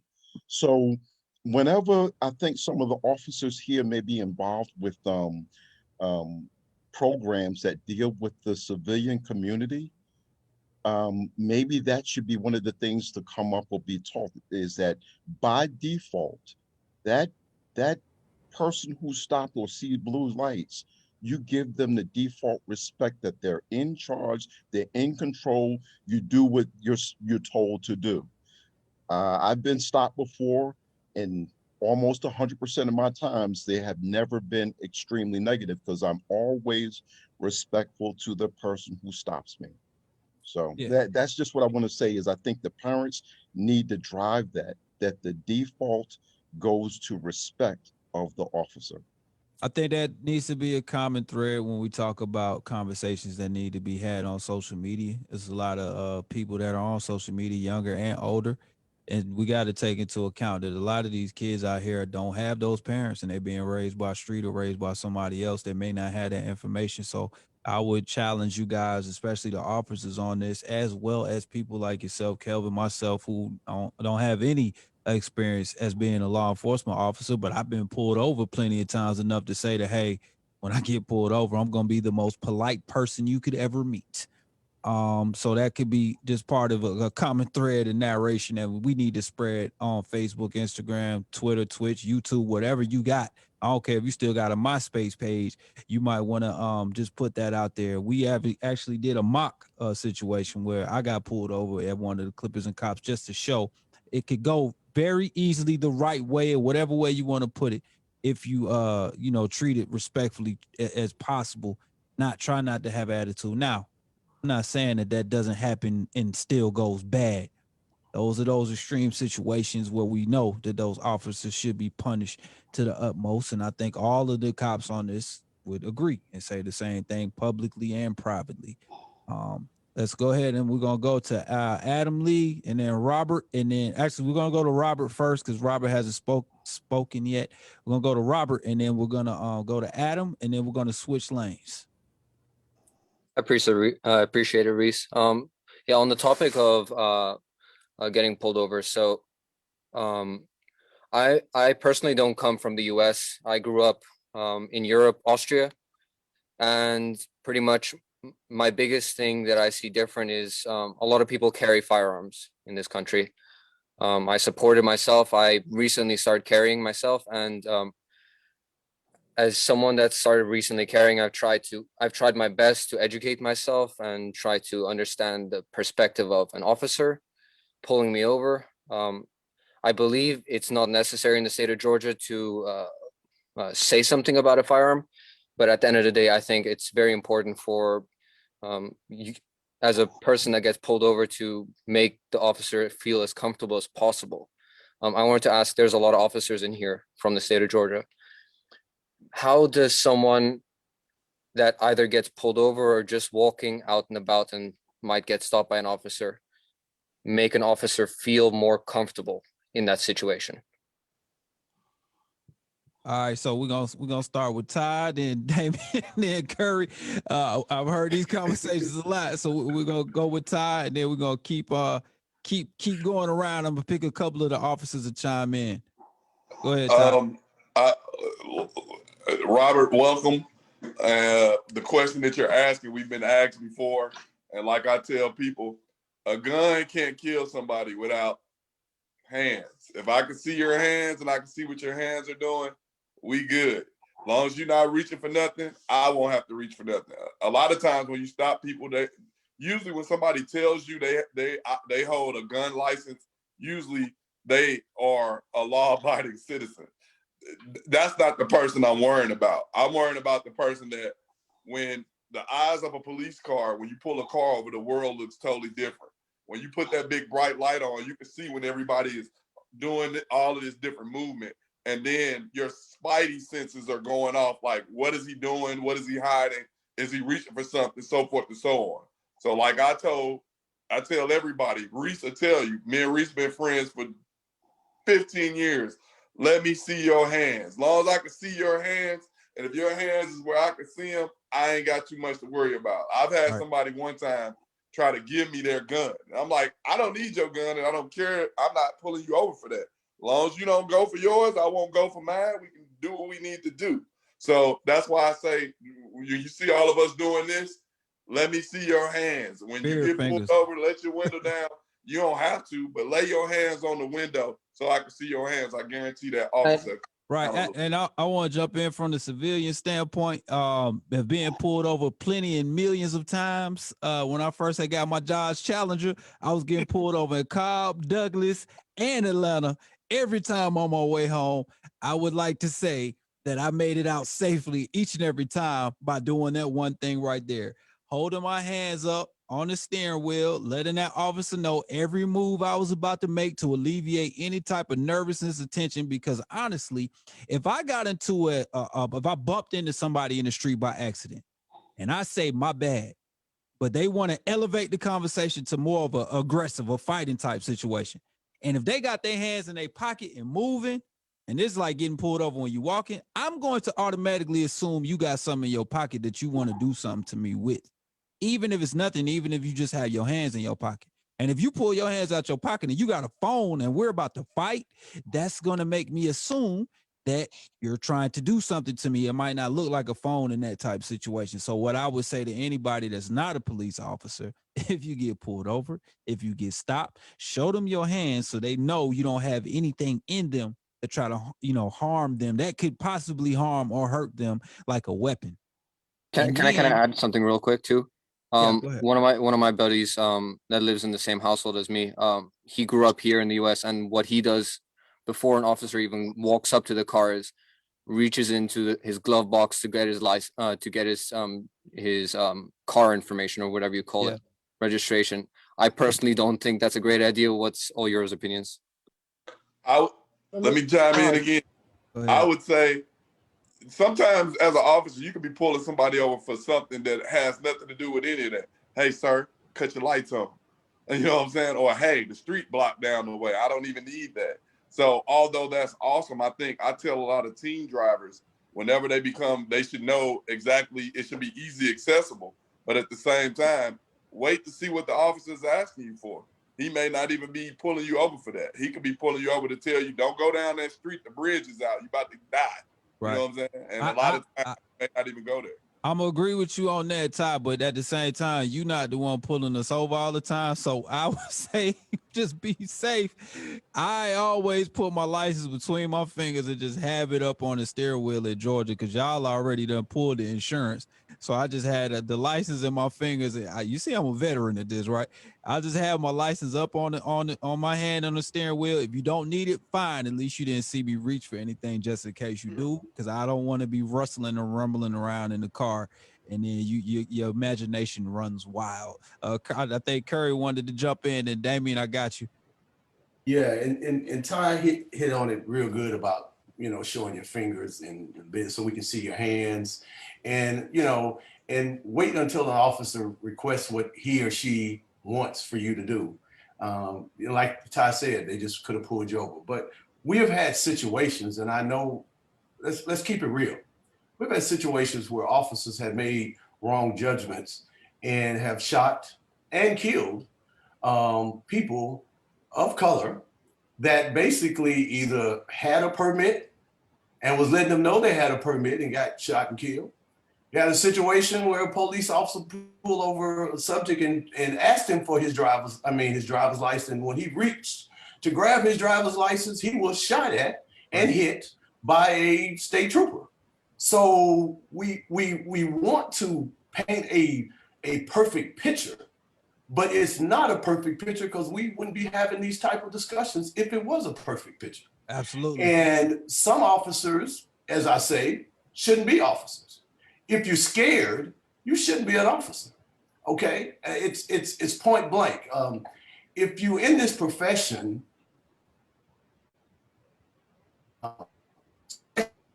this ain't the profession for you. We say serve and protect.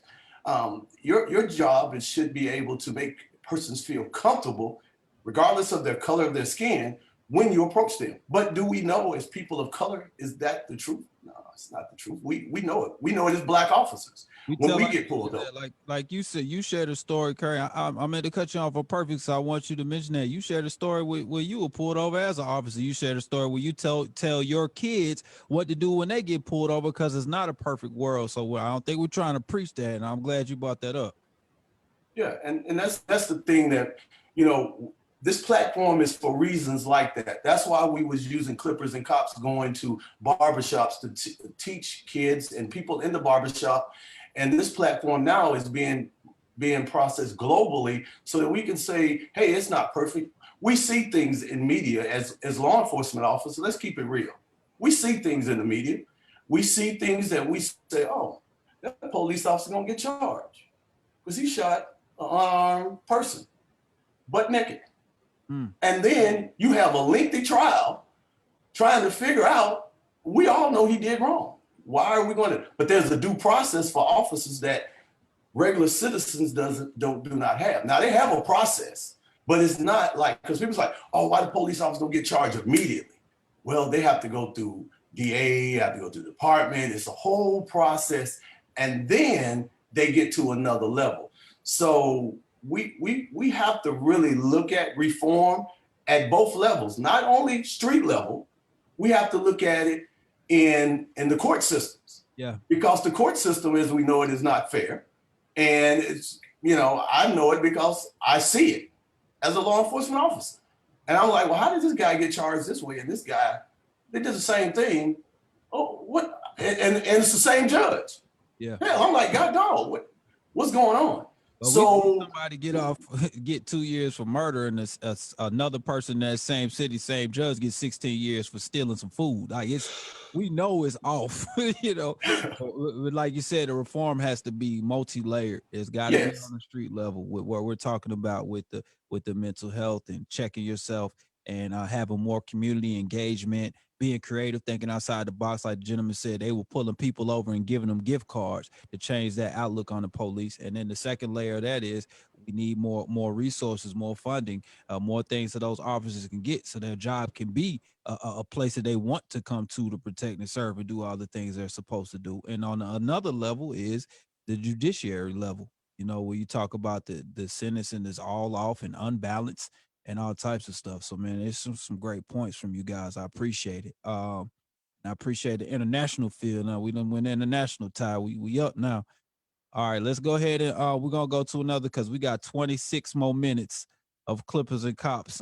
So we're gonna go to we have 5 other topics. I know one of the hot topics was a movie that dropped that people are have been really talking about, and that movie is American Skin. So we can talk about it. And how do you guys feel about it from the officer standpoint?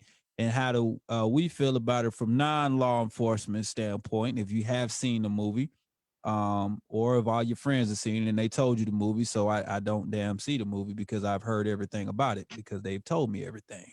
Well, let me shout out Officer Booker because he was the one that pushed and made all of us watch it.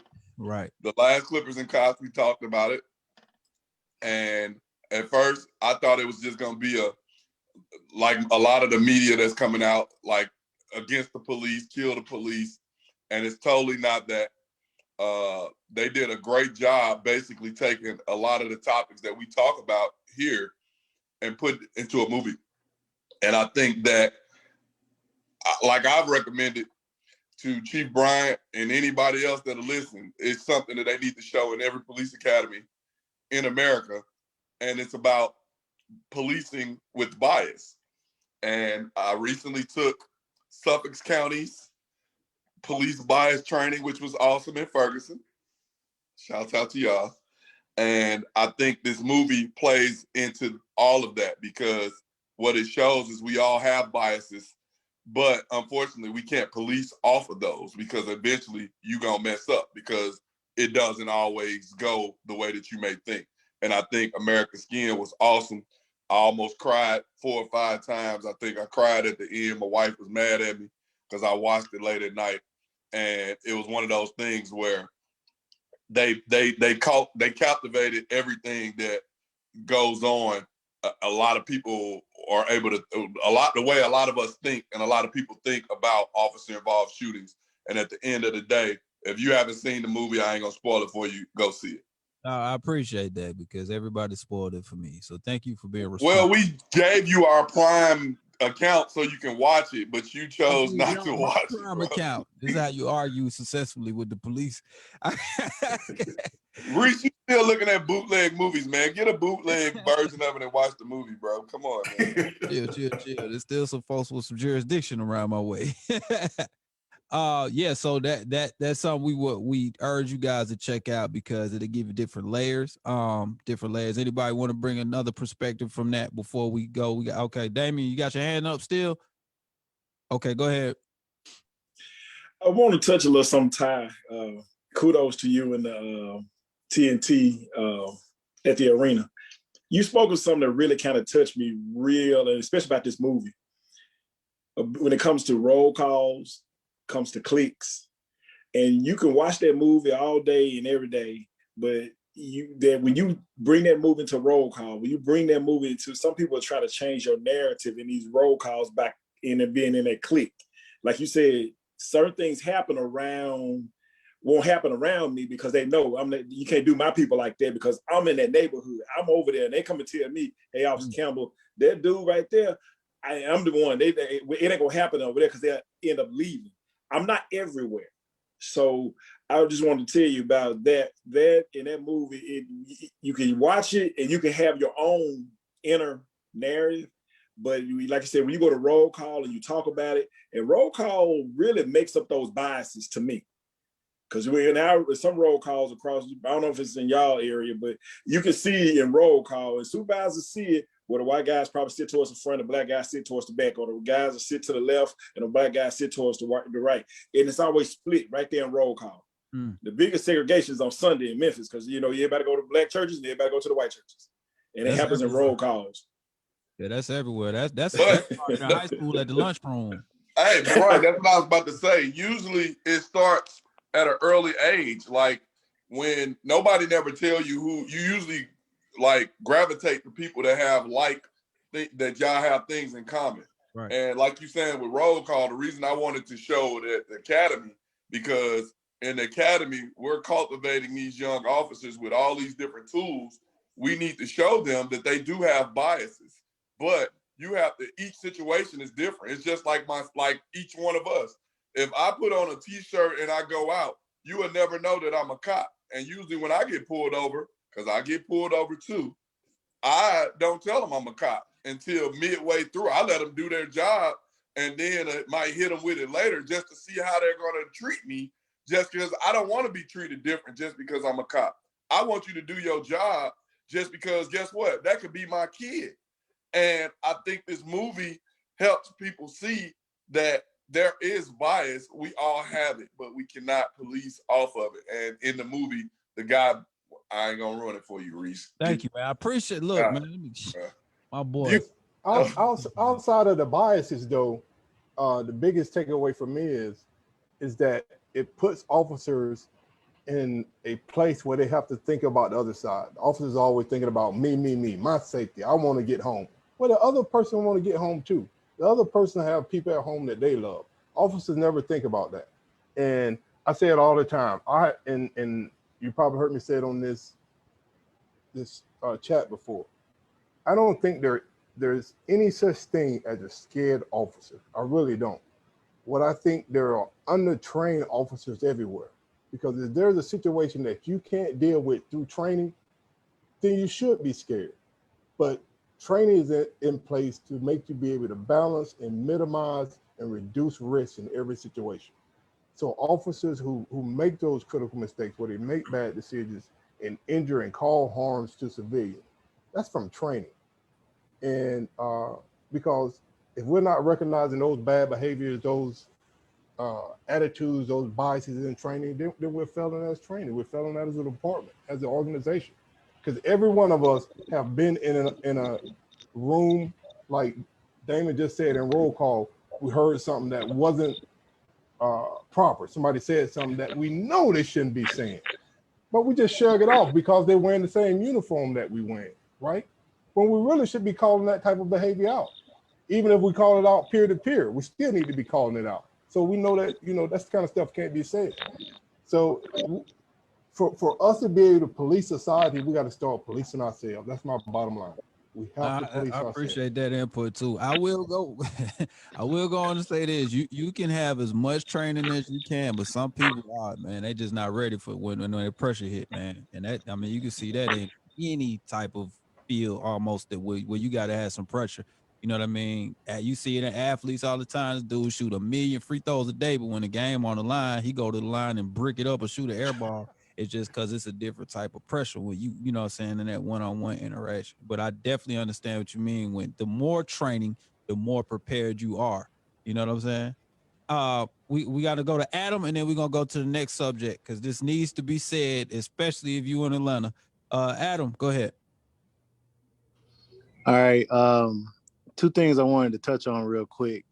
First thing I wanted to give a shout out to Mike Carter and Picard because they were some of the two people that helped train me when I was an officer. And I truly believe that training with real life scenarios will be the key to how the officers react on the street, because you won't know what you're going to do until you've been placed in that kind of situation. And being able to come up with the kind of situations that we experience in life, especially as of lately, when it comes to car stops, those are some of the things that should be more emphasized in training that'll help the officers feel more, I won't say comfortable, but more, they'll be better prepared. And the second thing was I wanted to leave everybody on here with a question in mind. And it's just a question. How would you guys feel if there were some kind of rules or policies set in place to where, you know, when a kid goes and get their driver's license, incorporating some kind of police procedure scenarios to get the driver's license? Because a lot of times the people that are getting these driver's license and they're driving and they're getting pulled over, they don't know necessarily what to do in those type of situations. So I just posed the question that, do you guys think that that's something that we can reach out to our public policymakers, or make it institutional to where that's something that's included as a part of getting your driver's license, to have that kind of training as a driver incorporated with getting, you know, knowing the rules of the road, knowing how to operate a vehicle.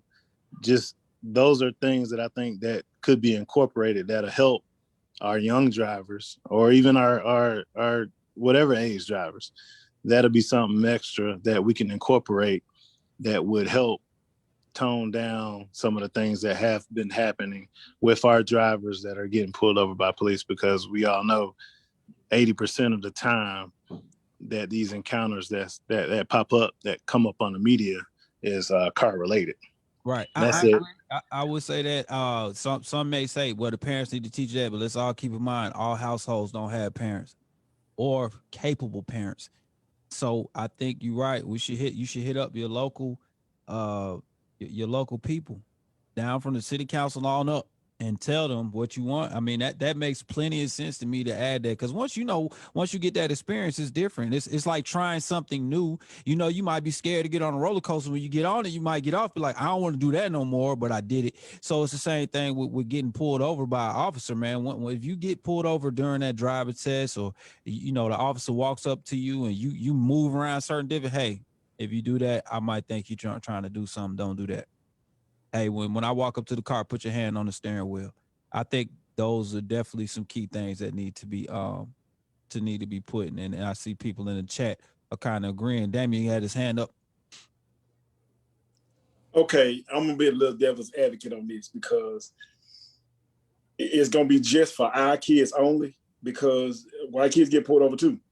Right. And to sit there and say they're not a threat and we are a threat, no. This is about you. Do your job. If it's a ticket, give me my ticket.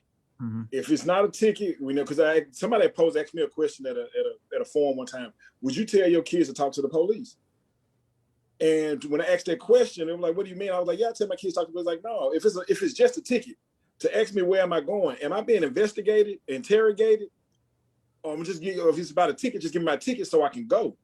Where you going? Where you heading to? No, you don't do it nobody else like that. But why you gonna do it in my community?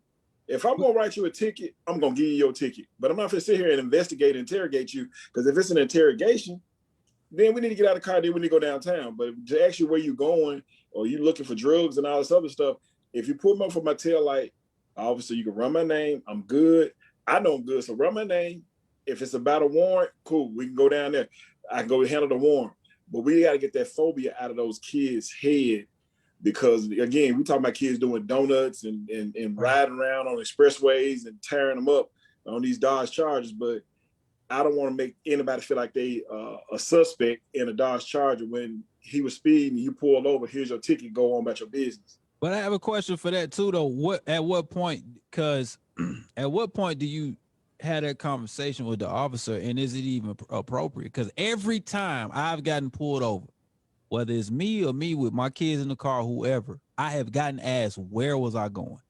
I thought that was part of the regular line of questioning. No, again, if it's about a ticket, and again, you got $1 million question that nobody proposed to even use. If you ask me where am I going, and and you ask me, here's my ticket, here's my ID, and you ask me where am I going, because if I'm going to the moon, you can't take me there. But if it's about a ticket, I'm not being smart. But I'm saying this: if I'm gonna give you a ticket, give my ticket. But if at the same token, this is a $1 million question. Excuse me, officer, could you start a supervisor here? Because if it's about a ticket, you'll know. And I'm going home. But I think that's the wise guy. You can say you can ask somebody where they're going, because you can say that, Reese, if you saying where are you going that fast, and you say, well, I'm going to the hospital because my mom is in the hospital. Okay, that's a different scenario. It's all about how it's presented to the person who you're dealing with. Because if I'm asking, hey, where are you going that fast? Hey, my wife is about to have a baby or whatever. And then I was like, oh, okay, then, well, hey, if she's about to have a baby, you need to slow it down because you going way over the speed limit. I got you. And that's a discretion. Now, if I'm going to ask you a whole bunch of other questions, that's another scenario. It goes to what Candace said. A lot of people aren't educated on the law, Campbell, and they entertain some of the questioning. But it's funny, the question that y'all said, where were you? I got pulled over on my way to the delivery room. And I had to explain that, like, of course, I'm trying to get out the car and tell him, like, hey. And the guy, even as a cop, I was in a panic. And he was like, hey, get back in the car. And once I explained to him what was going on, of course, his demeanor changed. Like, I wasn't trying to speed to get away from him. I'm speeding trying to get to the hospital. And I think communication is key. A lot of times as an officer, I'm asking you questions that I might already know the answer to. I'm trying to see where your antennas are, or I may be leading to try to, who knows what I'm doing. But a lot of times, if you don't feel, sometimes you'll get people to be like, sir, what did you pull me over for? If you're gonna give me a ticket, give me a ticket. Okay, ma'am, stand by, I'll be right back. I don't never ask him, I'm about to get a ticket. I'll be thinking maybe he won't give me a ticket. That's just me. You know what I'm saying? I'm like, yes, sir, officer, whatever you need to do, hoping that they won't give me a ticket. Now they give me them 2 little pets on the roof. Then I know I'm gonna go with them to jail. You know what I'm saying? It's a wrap. Yeah. All right, that's just from a severe. Be right back. Be right back with you. But see, I can understand that question on talking just a little bit, because if your lights off and you ride down at a street at nighttime, I can understand asking some of that type of question, because I'm trying to find out if you're inebriated, if you're drunk. If your eyes look bloodshot red, I'm trying to smell it, odor, intoxicant. Yes, I can understand, because now you really under investigation for DUI. Okay. So that's more part. I can understand some of those questions, but again, if it's speeding, if it's my lights out or my headlight out, or I'm not saying where am I going and my headlight out. They don't kind of go together. If you're going to the parts store to go get your headlight, yeah, I'm going to the parts store to go get a headlight. Well, in Atlanta, Campbell, it's not what you can do, it's what you should do. So you shouldn't be asking all them damn questions. Yeah. Yeah.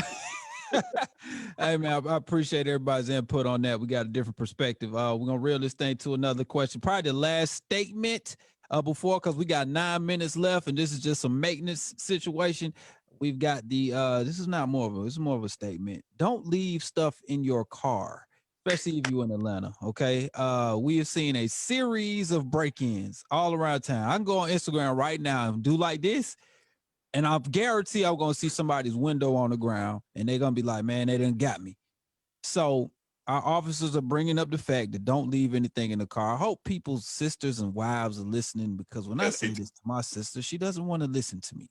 So maybe she'll listen to y'all say it. Does that elevate the chance of somebody's car getting broke into? Tent and what you leave on your seat. Well, these kids are out there lurking. They looking for whatever. You think about what's in your car, and a lot of times they hitting the jackpot. out of sight, out of mind. You know, and a lot of times, a lot of people leave guns, purses, book bags, laptops, and these kids are making a killing off of it because it's all profit. And unfortunately, we haven't learned our lessons yet because a lot of people, I used to tell people to make a to-go bag. Like when you go in the house, you need to be grabbing, it used to be the iPod, your laptop, you need to have a little bag and you throwing it in it and sit it by the door. If you leave it in the car in Atlanta, chances are my car got broken into 3 times. So chances are. But I add a little bit onto that, and Miss DPC, I think the Deputy Commissioner over at Suffolk said it best. I mean, lately in Atlanta, a lot of our car thefts are attributed to people leaving their cars running. That's a lot of our car thefts right there. Well, not so much even the slider crime, Mike. I mean, those are some of them, but a lot of them are people leaving their keys in the car thinking, you know, that no one's going to jump in there. I'm just running in for a second. You know, one thing, I think we said it once before in one of our Clippers and Cops. I know I talked to my kids, you know, be mindful of when you're pulling up at these stores, gas stations or stores or whatever, take a look, you know, give yourself a second before you get out the car. You know, look, a lot of times you got these people lurking around the gas pumps, around the front of the stores, looking for, you know, that moment where they can either steal your car or break in your car and grab some, see if you got your doors unlocked. So I think people need to be more aware of their surroundings, but definitely take the keys. Right, we got some people chiming in on the chat. We're gonna get to Ms. Lewis, but somebody said don't leave your garage door opener or stuff with your address in there. Don't leave your house keys in there, especially because some of us have insurance cards and your address is on the insurance cards. You don't even think about that, but you done left your key, your spare key in the car, the insurance card with your address on it. Now you set yourself up for a home invasion. Take the key fobs out. You definitely want to take the key fobs out because they can get your car. And watch your purses and bags in the seat. Pumping gas, even when you're at a stoplight, like at late at night, and my office just look the other way. If you see me late at night, I'll be at the stoplight 2 seconds. Somebody pull up too quick, man. I'm out of there. I'm just telling you because I ain't got time, man, for folks to be running into, you know, trying to jump in your car, trying to take stuff off the seat. So let's be cognizant of your surroundings, stay alert, stay aware. As we like to say, the non-police, the civilians say, stay dangerous when you out there. That just means keep your head on the swivel, all right? Don't be a victim. Ms. Lewis, I know you want to jump in on this. You got your hand up. Yeah, we were having a problem with car thefts, mainly in 7-Elevens. You know, I don't know if you have 7-Elevens across the country, but they're little package stores, but chain of package stores. So we started on our beats just having little pieces of paper. If we saw a car running, we stuck a sticker on it. And so we could have either stolen your car or given you a ticket, right? You know, and just wait till they come out, but stuck on in the car so they know, look, you know, this is an opportunity. Your car just could have been gone because we didn't want to ticket people, which we could have done. It's because especially it's a lot in communities of color that was happening. So that's why we got these little cards and started sticking them on people's windshield. I like that. Helping out the situation without punishing the community. That makes plenty of sense. Mike just said, and we want to give Mike his flowers and round of applause, man. Thank you, Mike, for putting us into the community virtually, Mike. Thank you, man. Mike from Channel 2. Mike, you just made a great point. There's light skinned Mike and white Mike. That's white Mike. There's white Mike and whiter Mike. We go. So I want to jump back to the academy thing because I was just thinking about this. So I got like a 4-year-old son, and like one of the things we're teaching him right now is like how to deal with his emotions, right? Like when he's mad, you can't hit. Like it's okay to be upset. But my thing is like maybe the police academy is to blame for a lot of this stuff because it doesn't matter if you're white, black, green, or yellow, right? If you're not taught how to handle your emotions, what do you think is going to happen when you get out there? And I think that's the biggest problem. And Get him, Picard. I see your face, Picard. Get him, baby. Oh, is he going to tear me? No, but I'm saying, though, I bet you in 99% of these cases, if you trace these, you went back to when these people were kids, they weren't taught, they weren't raised the right way, is my opinion. They don't know how to handle themselves. And listen, we're living in this world now. We got participation trophies and things like that. I think that's a horrible thing. You're not teaching your kid how to deal with adversity. So you're going to give your kid a trophy, and then the first time he or she doesn't get a job or doesn't get that promotion, how are they going to handle themselves? And I think it's the same thing. I mean, these kids, I think you get kids in the police department, you throw them out there, you get them in these high stress situations, they don't know how to handle themselves. So maybe the training, I don't know, like, I think Ty, you've said this before, it's like a doctor goes to school for 10 years. Maybe police academies need to be a little bit longer to teach people how to handle themselves. Yeah, Mike, like, you talk about trying to. Huh? No, we just need Picard back in the academy. No, but I'll say like, let me jump in right quick. Here you go. All right. So I hear what you're saying, and I've made that argument for many years. But what the police academy does around the country, all we do is modify behavior, right? The part of the behavior we're modifying makes you conducive to be able to do what you need to do as a police officer. We can't do anything else. But in that environment, we're supposed to be able to, as trainers, identify behavior that we cannot modify. And if we can't modify that behavior, we need to end our relationship with that individual or that person. Here's the back to that. It's not easily done, because by the time they arrive at the police academy, most police departments have already spent $80,000 or $90,000 to get them there on day one. Nobody's willing to throw that away beyond the police academy. Everybody in the academy is ready to throw that away, but you can't get the upper echelons, the executive decision makers, to throw that type of money away. But here's what I'm going to say. Sorry, I didn't mean to cut you. I'll push back on that just a little bit. I agree with push back. Go ahead. No, so I agree with you. Like, you can't teach an old dog new tricks, right? I mean, if somebody is inherently racist, like, you're not going to all of a sudden just change them in the academy.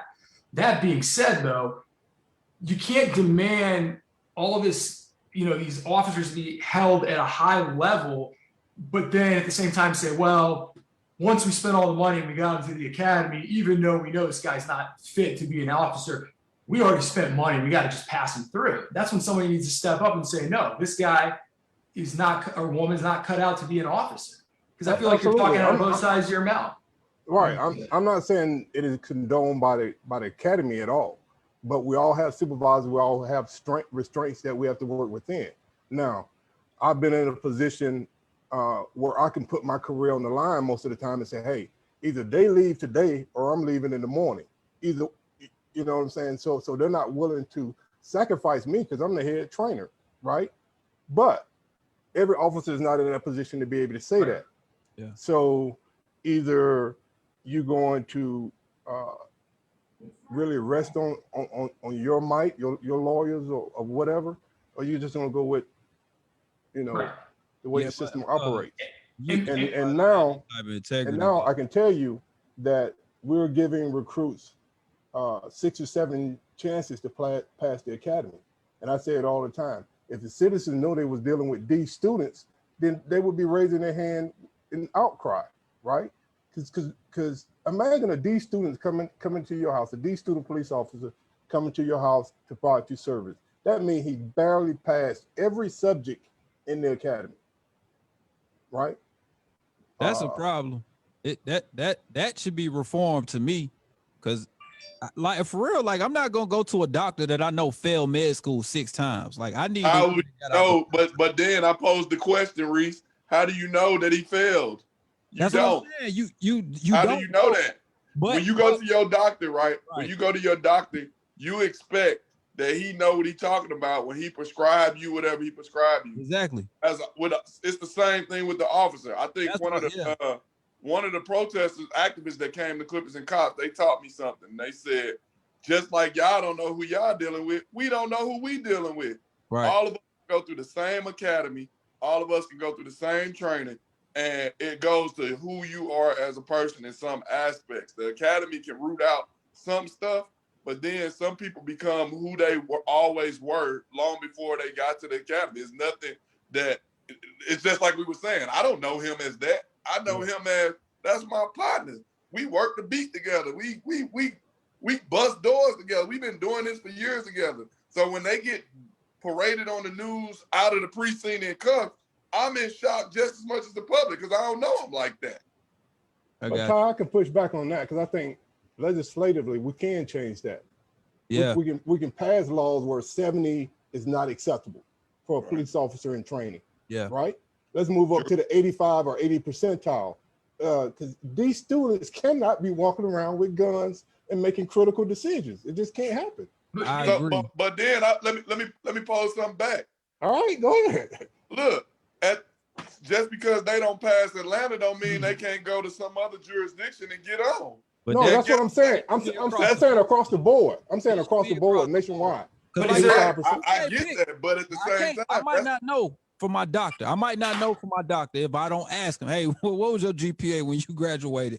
Oh, did you pass your med school test the first time? But I know if it's reform we're talking about, right? And ending on that note, if you got a police academy, just the basic things that you got to come out with, like you said, not a 70, I need at least an 80 or 85 for you to be able to come out, right? Then I know that's that type of officer that I'm dealing with because that's the bar right there. You know what I'm saying?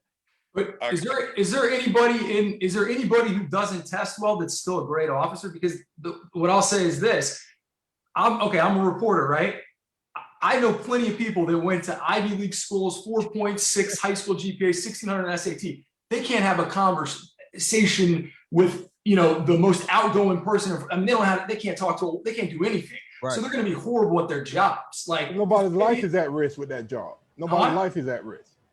Nobody's life is at risk. No, but you're still that job. I understand that. But it is, but it isn't. Because in media, like I can come on the radio and say some bull. Actually, yeah. Area and panic and put people's life at risk just from what I'm saying. If I don't have that type of integrity, I know what you mean, but I'm just saying like people do it all the time. You seen when Trump was in office. Yeah, I was gonna say we had security details with us the whole election. So.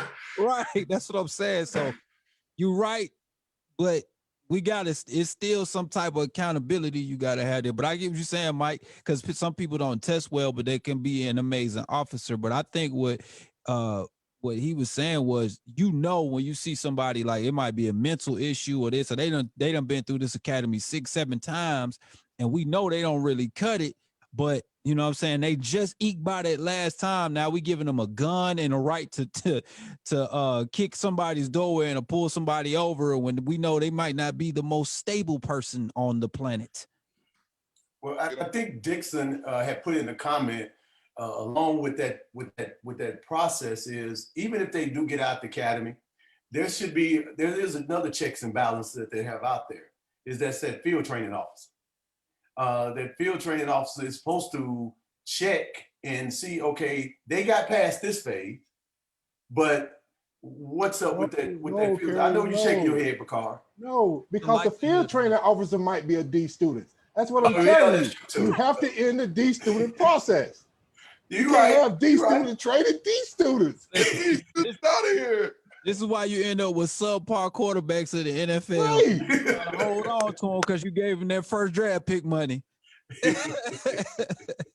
But yeah, you're right. Okay. My boy Colin say, what's the numbers looking like in the academy right now across the country? Because a lot of people aren't signing up to be cops, and we're shorthanded in a lot of cities because of a lot of people either A, don't want to do the job, or B, in this climate, it's hard to do the job. Not in New York. Is it quantity better than quality at that point? Y'all paying, how much y'all paying up in New York City? New York City. All right, look, we're gonna go to Helen's. I come to New York. We got to go to and just to talk to. Okay, go ahead. I got you next, Curry. I guess we on Central Time now. So here's what I want to say about the officers and their scores. No, I'm not an officer. I want to say that when these officers come out of training, I don't care if they got a 30. If I call them and I need them, they come in. That's all I want to hear right now. Because right now here in Memphis, Tennessee, we don't have that many. Really? What we got in Memphis is we got Officer Campbell. Right. Campbell is a community police officer. Campbell is a police officer on the street. Campbell is just like in 3 different categories. Like just tonight, just today when I got sick and I needed a coat, Memphis is so good that the officers walk down to my house from the major street to bring me a Coke. Yeah, that's community policing. That's what we talked about in reform earlier. I think let's Miss go ahead and end Collins, on that Miss note. Collins. Let's let that be the narrative. Yes, honey. Hold on, Reed. Miss Collins. Yes.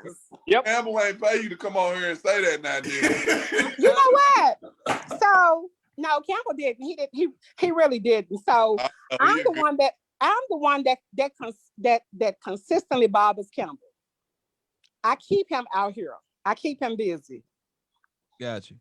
Good job, Campbell. Hey man, I thought you was just an act, man. I'm proud of you, bro. He is legit. There's nothing that we wouldn't do for Campbell. Nothing that we wouldn't do for Campbell. There's nothing we wouldn't do for MPD. All right, then, Campbell. Campbell get the hand. Campbell. Why do you have arms in your house? Man, Together we can do this, Reed.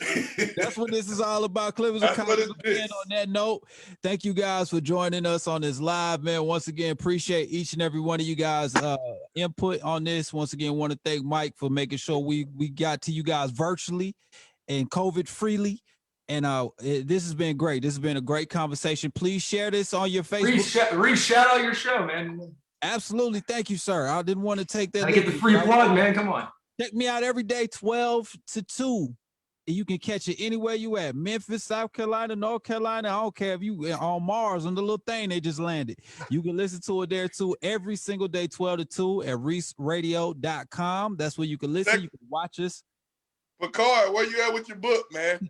There you go. Pull the book out too. We look, Bridget. I was asked to recommend this book, and I didn't even know I knew Bridget Brown. And this is a great book that, if you get time, I know some of y'all like to read. This is a great book to indulge in. I just started. It's pretty good. Picard, our very own, he got his own book, Atlanta Cowboy. I got that one coming too. Where can we get it at? Is it on Amazon, Picard? He's still here. Might be gone. Yeah, he clicked up, but it is on Amazon. Atlanta Cowboy, you can find it. Atlanta Cowboy on Amazon. All right, we're gonna check it out, man. Appreciate that input. Check me out every day, man. If you're at work or whatever, you can sneak it on your computer, Facebook. We go live. Me, I don't know if y'all familiar with Miss Juicy from Little Women Atlanta. That's my co-host. Got Josh Powell, 2-time NBA champion, and I got Bevy Stitch. She brings a little Latino and Spanish feel to the show. So make sure y'all check it out every day. We are super lit. So we appreciate y'all, man. Yes. Hey, please, if y'all haven't followed us on social media, you can follow us on Instagram, Facebook, Twitter. Our page, clippersandcops.org. And leave your email too. And we do email as well. Please invite other people. Ms. Helen, if you can invite some more citizens to join the conversation. Kelvin, all of y'all, we appreciate y'all coming in. We got people from all over the country on this call, so I'm excited. My boy Robert, all the way from Austria. Hey, that's big time. We international now. So appreciate everybody coming. God bless and good nights. I live in Douglasville. I live in Douglasville. Bye, y'all. All right.